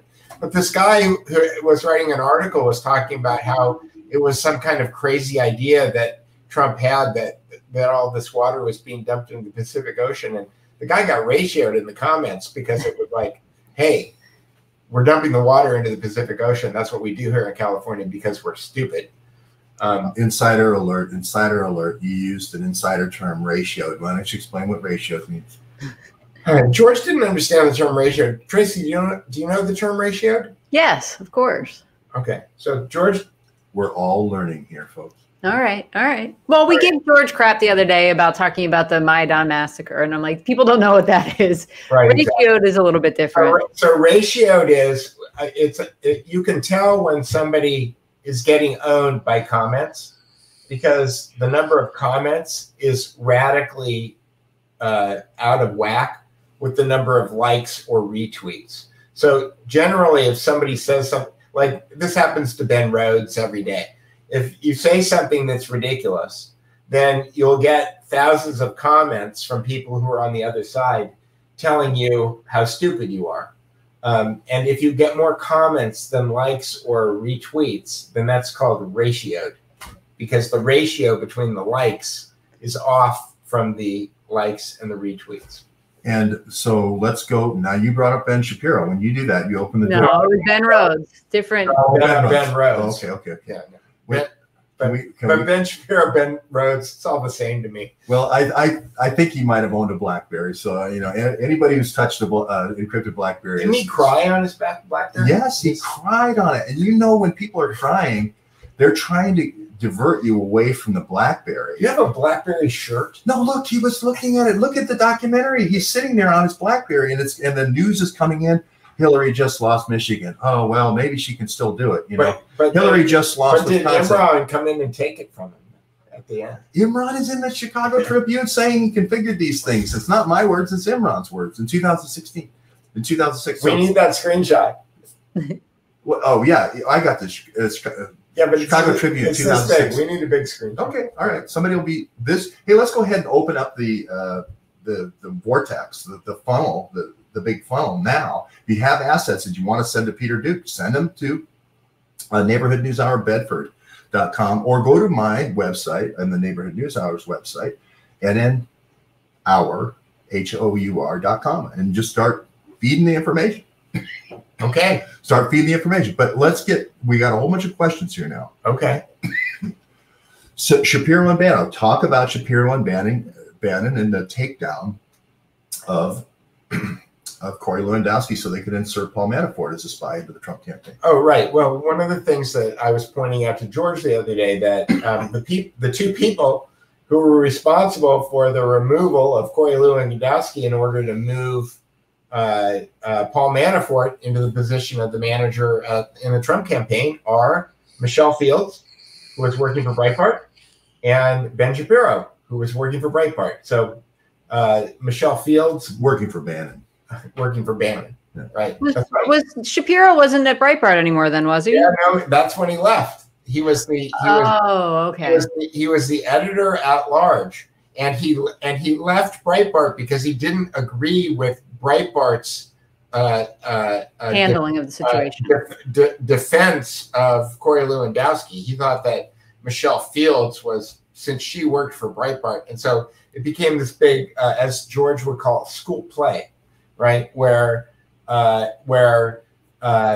Michelle Fields protested that Breitbart should stand behind her, and then Ben Shapiro rode in like a white knight, with his shiny armor, and he defended her honor, and then she resigned from Breitbart, and then he resigned from Breitbart in a huff, and then Corey Lewandowski was fired, and then Paul Manafort was brought in to save the day because, with the FISA already on him, the FISA already in play. Right. For his communications with Oleg Deripaska. Hey, that's awfully convenient. You're putting somebody in the campaign that's already under FISA that you can now monitor the whole sphere of his communications. Hey, I think I know a guy named Carter Page that was like that. Right. So anybody who's, Shapiro is a putz. I think you're too kind, frankly.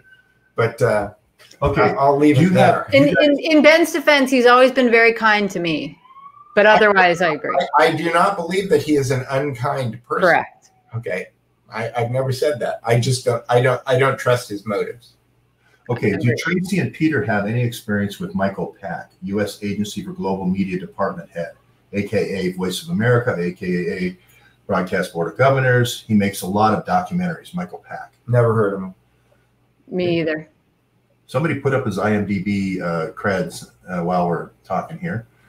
Let's see. Why did Kimberly buy a house with Don Jr. if she plans to take him down? Well, first of all, she has the compromising pictures. They were going to use them in 2016, but they couldn't get to Donald Trump. And she threatened if she didn't get on that virtual convention, if she didn't get a spot on that virtual convention, that she was going to drop the pictures. Donald Trump Jr. went on right before her or right after her and came with her. I live in Washington. Okay. I know the inside on this one. Came with her. Okay. To the little hall right on the 1100 bed. Right. So you're going to find that they were trying to parlay her to get to Donald Trump Jr. to get to Trump. And if they don't get to Trump by that through that channel, they're going to spill the beans. You use the dirt. You don't play the dirt until after the election. It's not worth anything. Also, if you buy a house together, you have community property, which you can split, which means that you're raising the stakes, the ante, right? Yeah, I mean, I'm sure that they are trying to give it the appearance. I mean, right now, Kimberly Guilfoyle is an anvil around his neck. I mean, she's a millstone around his neck. I never understood it. Unless she's one of those charm school tantra girls. Yeah. All right, let's get you some more. Let's get off that subject. I hate to beat up on Kimberly Guilfoyle, although she was very mean to me in a dry cleaner. You told me that. Yeah. Well, there you go. But I just wonder whether or not she was trained at the Youngstown Charm School. Well, 5 people are in line to get their dry cleaning in Cow Hollow, right across from the DNC headquarters, right? She pulls in this big SUV, radio blasting, throws all the doors open, like it's an FBI raid, comes right in and goes, "Where's my damn dry cleaning?" Like that, screaming. Why is she picking up her own dry cleaning? I have no idea. She was on the way to some kind of event. Because Roger Ailes wouldn't give her a PA. No, I literally think it's because she had spilled something. That's why she took Roger Ailes down, because he wouldn't give her an expense account for a PA. Well, it's not only, you're going to find it's because of the blue dress syndrome. No, it could be something that petty. It's blue dress. I mean, it's the Monica Lewinsky story. So I don't want to go into those kind of with Roger Ailes. Yeah, I don't think so. No. It's portrayed in the film. Well, I believe it's portrayed in the film. It's portrayed in the film. So you can portray anything in a film. Yeah, but that means there's usually somebody to back it up. No. Doesn't mean anything. It means somebody's not very creative and they're recycling the Lewinsky dress meme.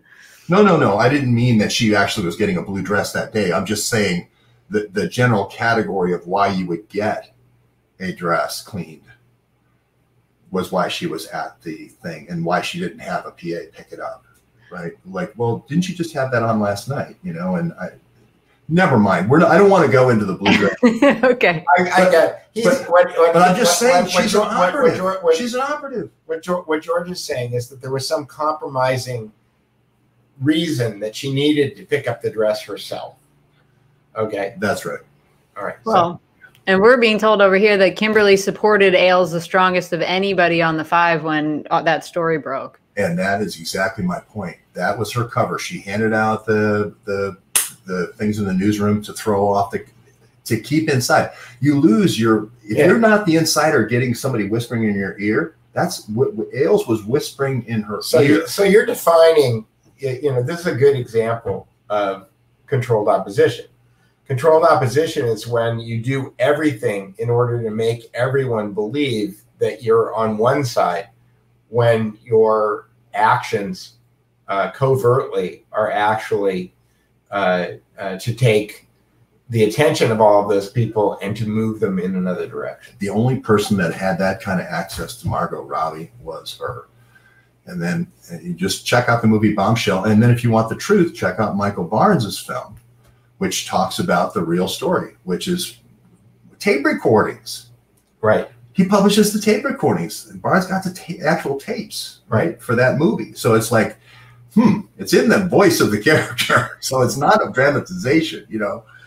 So yeah, and that movie's called Man in the Arena. If anybody's interested in watching it, the documentary about Roger Ailes. And it's interesting, you know, you can watch Man in the Arena and then watch one of the other movies and see those. That's a really good way to see how different movie makers can take the exact same story and portray it in two completely different ways. There are two different movies about Brandon Darby. One is Brandon Darby as a hero, and the other is Brandon Darby as a backstabbing traitor. And it's really interesting to watch those movies back to back, just understanding how two different movie makers can take the same story and just talk about them in two different completely. Yeah, and I did the same thing that you did with those, Peter. I watched them back to back. Right. And then I came away thinking, I have no idea. Right. I'm going to have to form my own opinion now because I feel like I've seen both sides, and now I'm even more confused than I was before I started watching this. But I look at people's modus operandi and their histories, right? And she had a history with the dog attack thing that was ginned up in San Francisco. She's with Gavin Newsom. Gavin Newsom couldn't stand her. He was always in the Bermuda Triangle, right across the street. He was always across the street. He couldn't stand her. It was like, but I've been compromised and I have to hang around her now. Nobody likes her. She's always doing this backstabbing again and again. You wait, it's going to come out as we go down the pipe here. In season 2? No. It's October. Okay. An attempt to cancel the show, the Trump show, before it gets a second season. Yeah. So anyway, I don't want. Do we have any more questions? I'm going for questions here. All right. I like her. Somebody says, okay, well, that's okay. That's fine. You can like Ben Shapiro too. Ben Shapiro's a never Trumper. Yeah, I don't dislike him as a person. I just don't agree with his tactics And having been somebody who's worked in the same, I worked for Ben Shapiro. I took pictures of him once. He's not that short. He's shorter than me, or my height. What? I said he's either my height or a little bit shorter than me, and I'm 5'7". So take that. I think he's my height when I'm standing up straight. I think he's 5'9". False. No. No. I think. I mean, unless he's always slouching, and I never saw him standing up. We were both working for Horowitz at the same time. We both had that Ashkenazi hunch. So there you go. Okay, here's a question.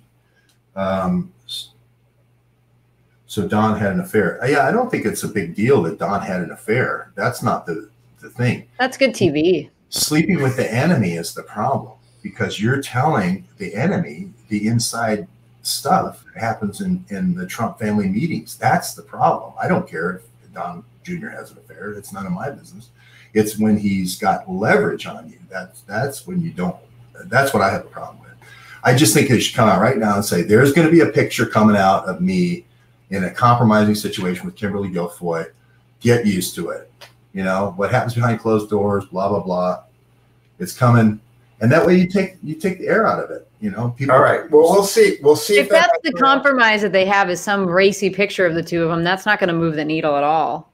Right. Well, they have to be sacrificing a small child or something. Right. Having dinner with Maria Abramovich. Actually, did you see the girl throw the German Shepherd puppy yesterday? No. Yeah, there's a video that went viral yesterday, which was some girl who looks like she was strung out on something. Blonde, pretty blonde, holding a German Shepherd puppy, but she was completely psychotic. And there was a black guy who was filming her. And she was continually coming into his space, and he was backing up. Eventually, she had him like in the middle of the street, and she took the puppy and threw the puppy at him. And the puppy yelps and hits the ground, and the guy picks up the puppy, and he's rescuing the puppy. See, this is the kind of crap that Bannon comes up with, okay? We can't get anybody who is white or partially Cherokee, right, to do anything mean against the BLM protesters. So let's just go hire a bunch of Asian provocateurs and put them in these ridiculous situations. So all the, lip That was my first thought. Yeah, it's just like so constructed. When I first saw it, I was thinking Stranahan was trying to get information on it. When I first saw it, I thought, is this a construct? Right. Well, Peter, that reminds me of the email that you received about the episode we did talking about Charlottesville and how that seemed rather orchestrated. And in the email that you got, the lady said that she had heard. That's right. We should say shout out to our fan, right? Because we won't give away their identity, but the lady said she had heard around town that there were 3 buses that looked to be charter buses that rolled up, and the people that emptied out were a mixture of the khaki tiki torch. What did I call those guys? Abercrombie and Pitchforks and the Antifa guys. Right. But they were on the same chartered buses together, as if it was like an acting troupe that got dropped off there. And if you'll notice, I don't know if anybody else doesn't pay for YouTube like me, when you're just getting barraged with all these ads, and they're using that footage in the Lincoln Project ads. They're showing that footage over and over and over again. And then they show, oh, here's the, and Dave is pointing out, Dave just pointed out that Randy Credico had a dog story too. So that might be the recycled Roger Stone and Randy Credico story. And there was this one you could see all these street scenes where like these guys, there's a death circle where there's a protest and he throws a smoke bomb in the middle of them, some guy in a Range Rover, and he comes out with his gun and he starts pointing at everybody.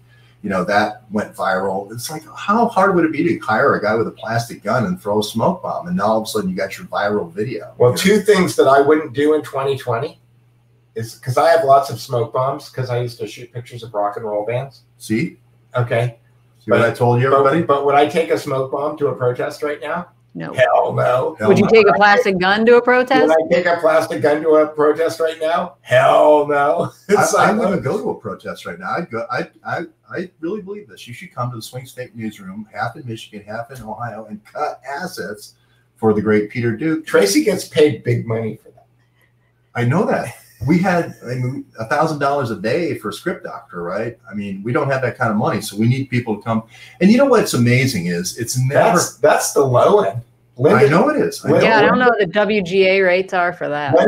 Linda Seeger gets $100,000 for notes. Wow. Yeah, and we have a budget of exactly 0. I mean, I paid $600 for the tent and the music. That's what we have, the 8-man tent. We have the music. So and we've got 8 people that have been to other shreds coming. So it's already newsworthy. I mean, we'll have a couple of news trucks. We don't know if we're going to get a dish or not, but I'm just saying, to get people who are coming from all these different companies that are experts in their field, Bell Helicopter, and GM, and the guy who makes the tank, and then the other person from the tank factory in Warren, Michigan. To get these people would cost us like $3,000 a day if they were consultants. We're getting them for free. Okay, that's the model here, and citizen journalism, volunteer journalism. So that's the model, right? And everybody thinks, well, you spend $600 for the tent, and and the marshmallows. Well, you got $24.99 right there, George. There you go. We got that'll cover the marshmallows. We got 11 people. You're never supposed to say goodbye while you're gaining audience, folks. Let's remind everybody that this is the reality of the left. Right, and Tracy and I are up to 18 now. Although I think that in the first 10 minutes we have like 24 or something. Well, we're gaining audience because we're hitting on the real issues that matter down the stretch here, and we're getting 2 expert opinions right now. So the meta theme for our show today has been is everything that we're watching just really a TV show? And so, based on your expose on Kimberly Guilfoyle, she fits right into that dynasty. What's the other one? Dallas. It's like that show Soap. That was the spoof of the soap operas. Right. They wanted to clear all these people out of these these condos in San Francisco, so they could buy them up for pennies on the dollar and then sell them. Okay, so they had Kimberly Guilfoyle come in and get her She was Dry attacked. cleaning? She was attacked by these dogs. These dogs attacked her. They attacked her. Oh, she. And then the police came in and wiped the buildings out. No, but it introduced a tax on everyone who had a pet. Right. Right, and then you're going to have to pay this extra thing. Oh, so she's a crisis actor. Yes, that's Yes. Kimberly Guilfoyle, crisis actress. And then she's supposedly a lawyer. That was her way of introducing herself as a lawyer. Tell me what law school she went to. I mean, come on. You would want her as an attorney? Really? Abraham Lincoln? Yeah. I mean, it was one of those that, CIA crackerjack box Steve Bannon might have got her through one afternoon with a printing press. I think Abraham Lincoln is a correspondence course law school. Yeah. It sounds good. Yeah. But she, oh my gosh, I don't want to go back there. We got a huge online audience. They don't want to hear about Kimberly Guilfoyle anymore. Did you guys ever do any political commercials? No. Did we ever do any political? I did videos. I've done videos that wound up having political impact. Now Tiffany's the lawyer of the family. But to answer that question, if you read the book, trust me, I'm lying. It's a handbook on how to control the media, and it all depends on what you call a commercial. It's kind of freeform at this point. You and I were just talking about that video. Trust me, I'm lying. Tracy's holding the book up. We were just talking about that video where the blonde girl throws the puppy at the black guy. Okay. In 2020, that might be a commercial. We don't know. It looks like a weird streaming Instagram video, but it has political impact. So all this stuff is going to get rolled up in the last week and make you feel horrible for having slightly less melanin than your brothers have. Right. That's going to be the whole thing, right? You remember the whole Karen thing to begin with? The whole with the phone? That seemed fake. Why would the Central Park? Yeah. Why wouldn't you just walk away? Why would you be on the phone saying, "There's this man, and I'm gonna make"? You don't understand suburban white women, or urban white women in that case. Yeah, George, your first day in the Palisades, walking down the sidewalk, there was a woman, and the three of us didn't have masks on, and we were walking down the sidewalk, and I said, "Watch this. Let's just walk straight towards her. We'll drive her right off the sidewalk into the street." And that's exactly what happened. And as she was walking past us on the street, she called us names. Mm-hmm. But go through that with me, would you? You're not a suburban white woman, but you are. Sure, I am. You are? Okay. Yeah. Okay. You're denying your Cherokee roots, but that's okay. That's fine. But talk to us about that. You're in the same situation. Describe the situation for people who haven't seen the video, and then how would you have done things differently or the same? Oh, I wouldn't have done any of that stuff. But I'm not a Karen. Like if anybody describe the situation first for everybody, set it up. What happened? There was an incident in Central Park a couple months ago, and what was it? A black gentleman came up to a white lady who had her dog off the leash. Oh, right. Is that right? And then he confronted her about having her dog off of the leash in this one part of the park where you're not supposed to do that. And then she said she felt threatened by him, so she calls the cops on him. And there was some language that he used about coming after her dog or something that she says went down, and who knows? It was an overblown incident where a suburban white woman just lost her mind and went full Karen and called the cops, and it blew up into a national news story. Now, how would you have handled that situation differently? I would have just put my dog back on the leash and walked away. See, that's what I think 99.9% of everyone says they would do. Only Steve Bannon can dream up that the person would be holding their dog up in the air, continuing to violate the ban when all the guy wants is to put the leash on. That's a simple fix. But no. She's going to now try to embarrass him to do the phone, and it's going to go viral, right? It's Steve Bannon. That's how he writes. So I have to disagree with that.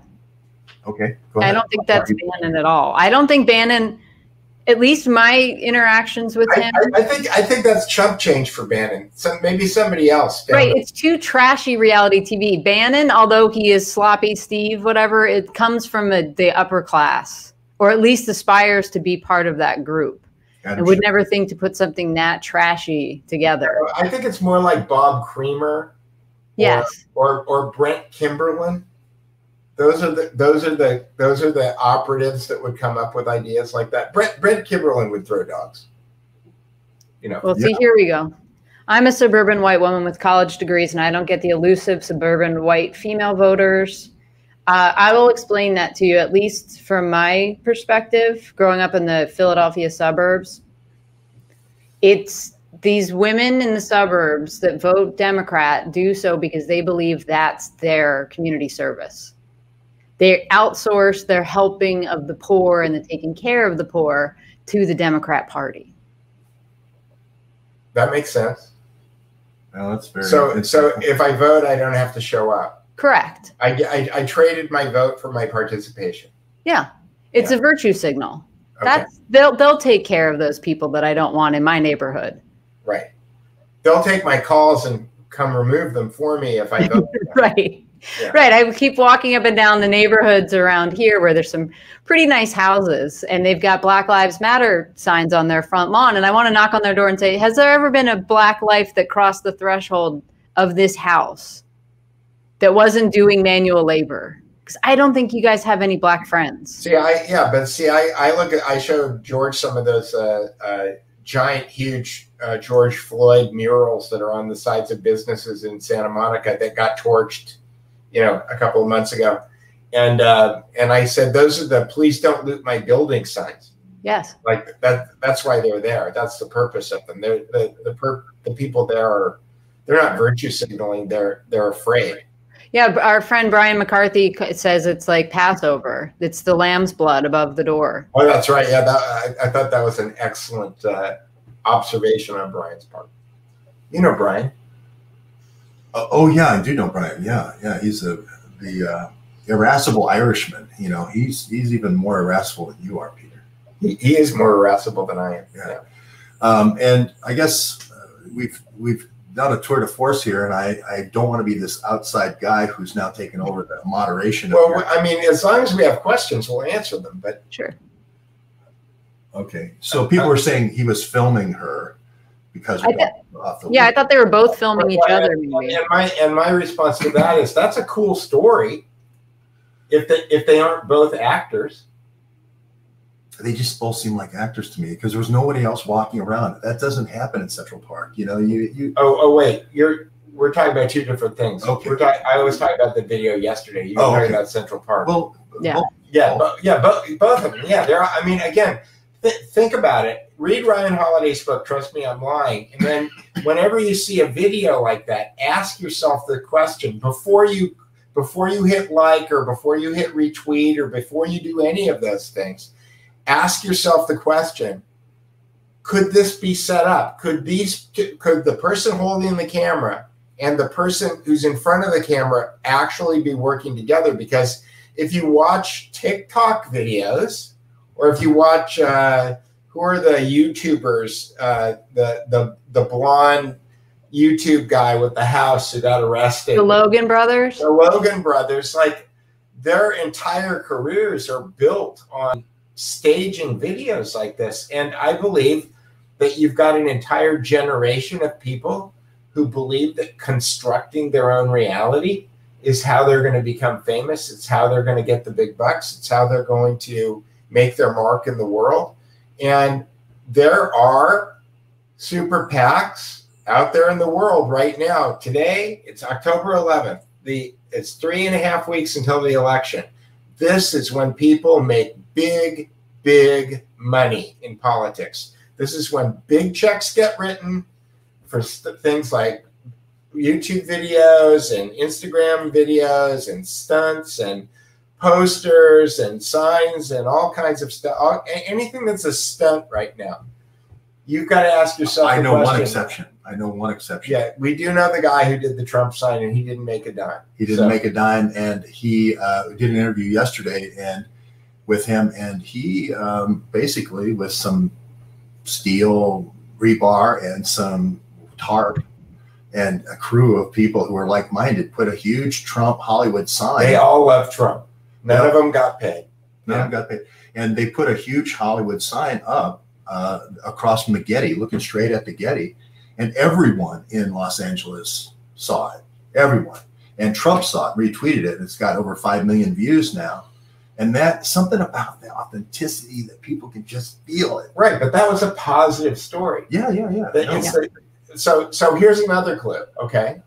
If it's a positive story, it's probably true believers. It's probably people who actually, you know, the Trump parades, all the boat parades, and the cars driving around with the flags and stuff. Those people are all authentic. There's nobody picking up the telephone and paying people to get in their car and do that stuff.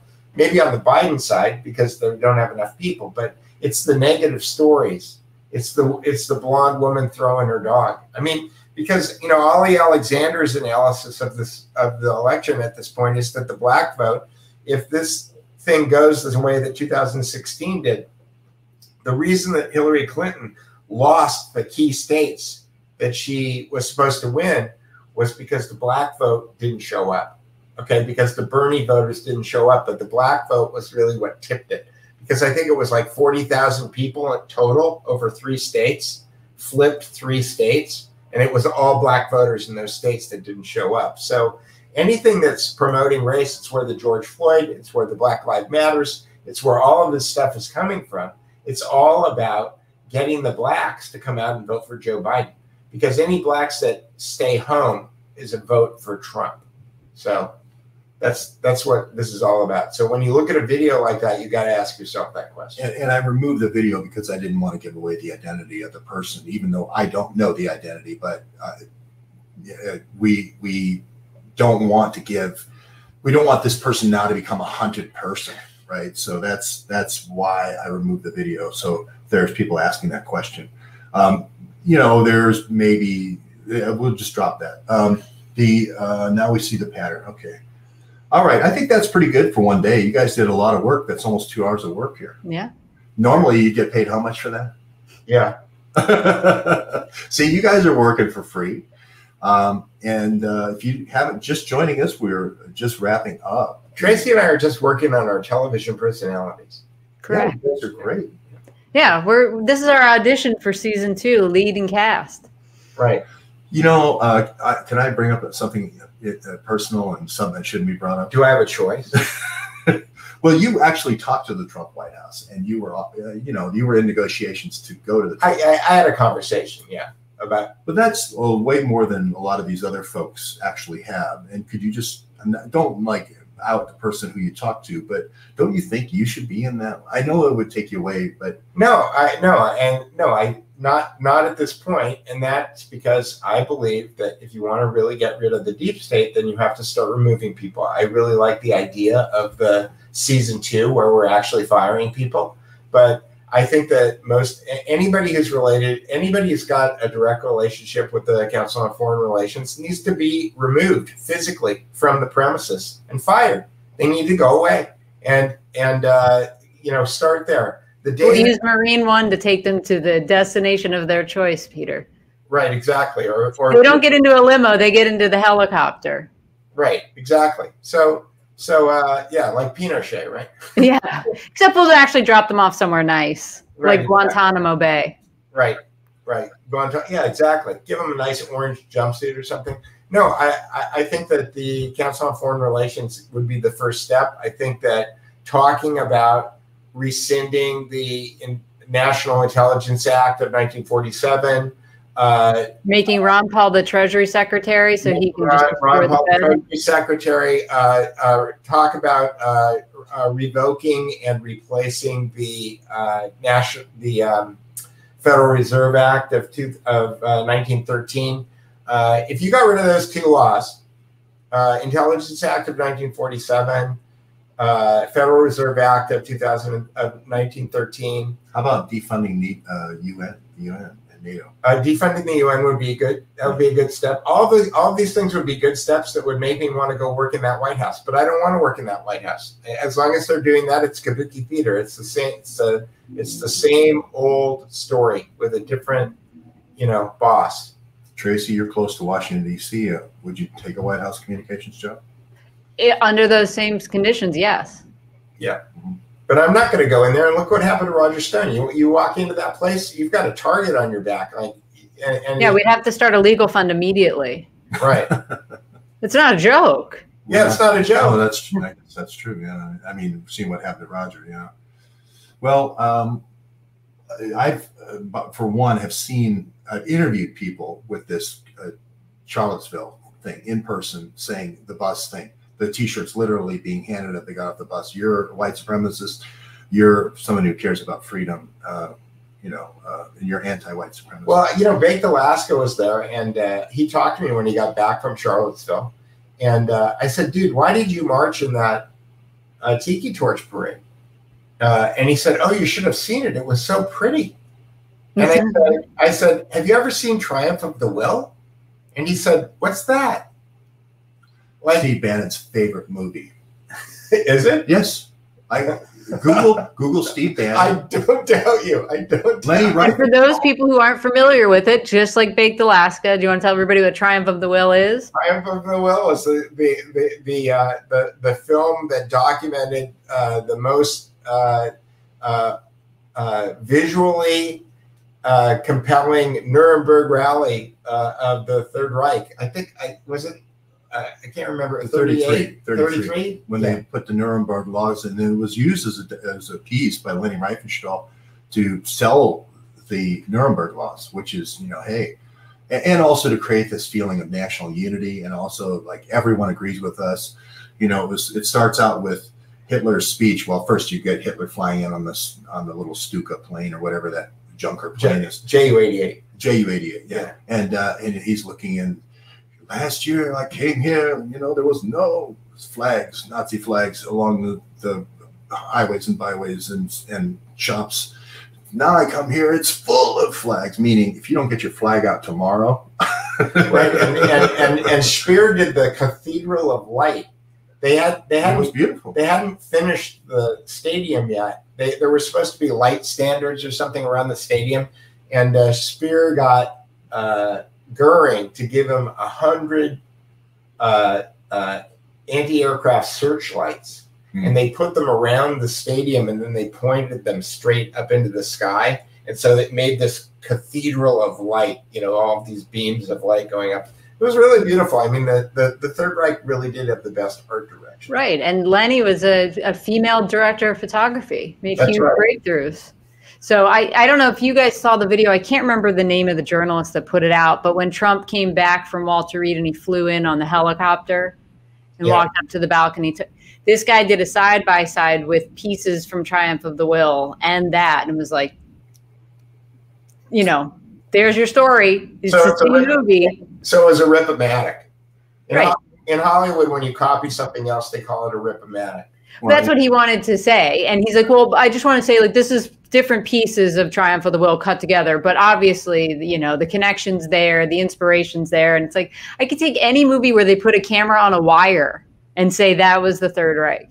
Right. Exactly. She basically did Steadicam before Steadicam existed, too. It's just kind of like, okay, if you want to play that game, we can do it all day long, and to the point where it gets boring and stupid. Right. Wasn't she in a car next to Hitler when Hitler was driving through the crowd and they were doing a tracking shot? Yeah. Cars? Yeah. It was just, she's the first that did a whole bunch of different things with the camera. Yeah.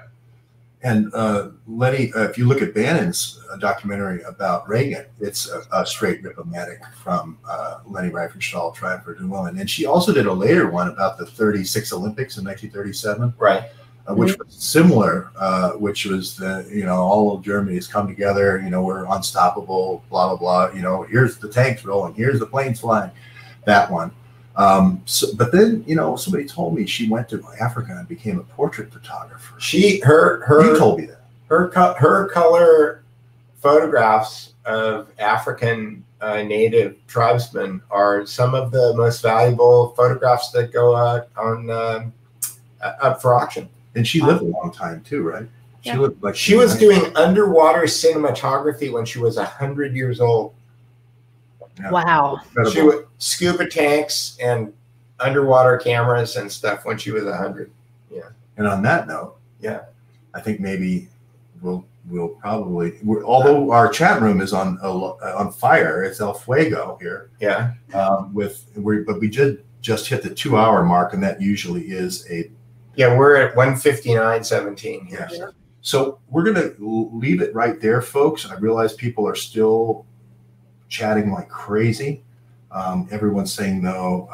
Wrap up here. I'll leave the chat open, but I think these guys need to, basically get on with their lives. We got enough free stuff from them. Yeah, Tracy's 3 hours later, so she's got to eat dinner. Thanks, Tracy, for Sure. letting me crash your show. Thanks, Tracy, and thanks all 13 of you watching our stream, because it was lovely. Let us know what you think later, or in the comments below, right? Isn't that what we say? Right, in the comments below, and I'll have links to all the books that we talked about and stuff like that. And I try to reply to all the comments. And what I might suggest is taking this with all the comments here, and then we combine the two of these videos, because I've been pretty fastidious about putting the comments up. You just like using that word. Fastidious. I guess. Penultimate and then penumbria. Those are another two. When I found out that Burisma meant the penumbra that's formed by the moon to shadow and eclipse smaller things. Yeah. And that was how Hunter Biden and Kolomoisky and all of them and Gopher Black were shadowing all the arms trade through Ukraine. I said, this is a beautiful thing. It's like when you find the Rosetta Stone. You said, that's not just a stone. That's got 26 languages. It's going to unlock, the archives here. I felt like that. Burisma, it's a penumbra, It's a penumbra. Okay, so I'm talking to Georgia. Follow Tracy L. Connors on Twitter. Yes, right now. And follow Peter Duke Photo on Twitter. Yep. This is your homework assignment, everyone. And then we'll tell everybody here, follow George Webb, no E. Is that right? No. No E, yeah. And say George Webb sent me. You can always do the hashtag @GeorgeWebb. Right. George Webb sent me, in order to create just a Twitter storm. And I'll tell George's 261 people, go to YouTube and go to the realityos.com, and it will take you to our YouTube page where you can like and follow us. Yeah. Penumbra. Some people are saying penumbra is not a word. Yes, it is. No, penumbra. Didn't they use that to justify the shadow? It's used in the Roe v. Wade decision. The penumbra is the. Well, please explain that. How is well, that was, they found the right to an abortion in the penumbras and emanations or something like that of the 14th Amendment and the 4th Amendment. Wow. See, you learn a lot on this channel with what is word etymology, I guess it would be. Right, exactly. It reminds me of one story though that I'll leave you with. Yes, that when I worked at Sega GameWorks, I worked for this guy named John Snoddy, and one day I was having a meeting with him, and I used the word paradigm. Okay. And he said, Peter. I said, yes. He goes, I only have 2 rules for language with you. And I said, okay, what's that? He goes, 1, don't ever use the word paradigm. I said, okay. I go, what's the other word? And he goes, don't ever use the word leverage as a transitive verb. It was like, wow. You stepped on the landmine. Well, now you've just opened, every time you do this, you open a door. Yeah. You open a door because I think it's Max Spielberg sitting next to you over there at Sega GameWorks. Is it not? No, Max Spielberg was off playing a game someplace, and he was 11 or something. I know, but somebody had to play the Sega games when Spielberg was looking over his investment shoulders, and that was you. Come on, let's be honest.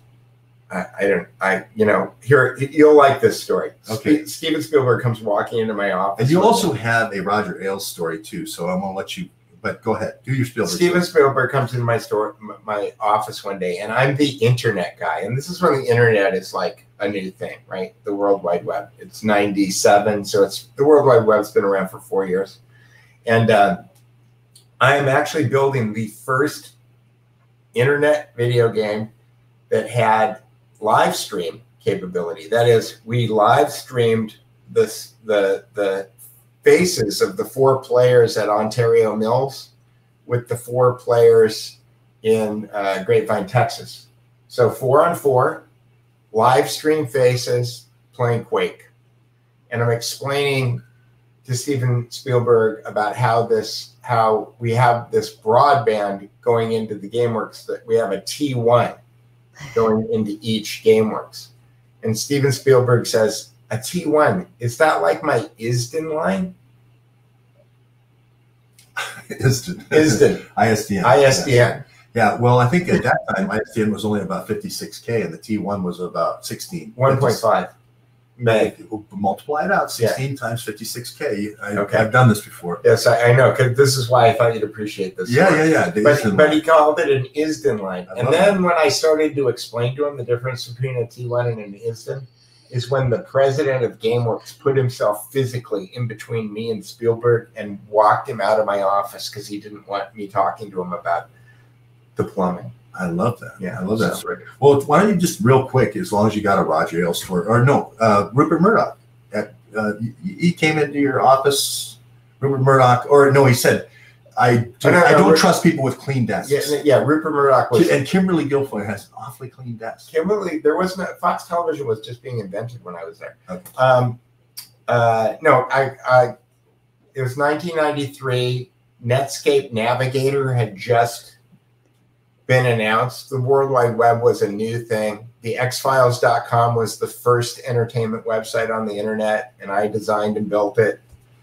And Rupert Murdoch was coming into my office, and my office was a total mess. And I started cleaning my office up because my boss, Lucy Hood, came in and said, Rupert's coming, Rupert's coming. I start cleaning my desk off, and she goes, what are you doing? And I said, I'm cleaning my desk. My office is a mess. And she goes, oh, don't do that. And I said, why not? She goes, he doesn't trust people with clean desks. Kimberly Guilfoyle. I mean, I'm not saying she was there at that time, but later on, she's only worried about her dry cleaning. Kimberly Guilfoyle was probably in high school. Right, but people who were overly concerned about their dry cleaning also are suspect, because it's an excuse to get out of the office, right? I knew Larry Ellison's personal gopher, and she and Ellison were having an affair, and the wife eventually divorced him and bought a huge horse farm in Oregon. But she was this Samoan princess, he called her, and he would say, okay, I need you to go pick up my dry cleaning. And that was the code to, have a tete-a-tete. And then your job is to take the evidence then to the dry cleaners. And God strike me dead if this won't be borne out with evidence. That's going to be the Don Jr. Kimberly Guilfoyle story. Because they don't change their modus operandi. They don't. If once one of them tells you go to one party with the Epsteins and they say that we use dry cleaning as a code, everybody goes, hey, that's great. We're going to use that. So I like blowing those things up too when on live TV. So tell us one more story about, there's one other famous person that I'm trying to get. Tell us a story about a famous person that you worked with, Tracy. Okay. Tracy doesn't like talking about famous people that she works with because she's NDA'd on a lot of stuff. Oh, that's true.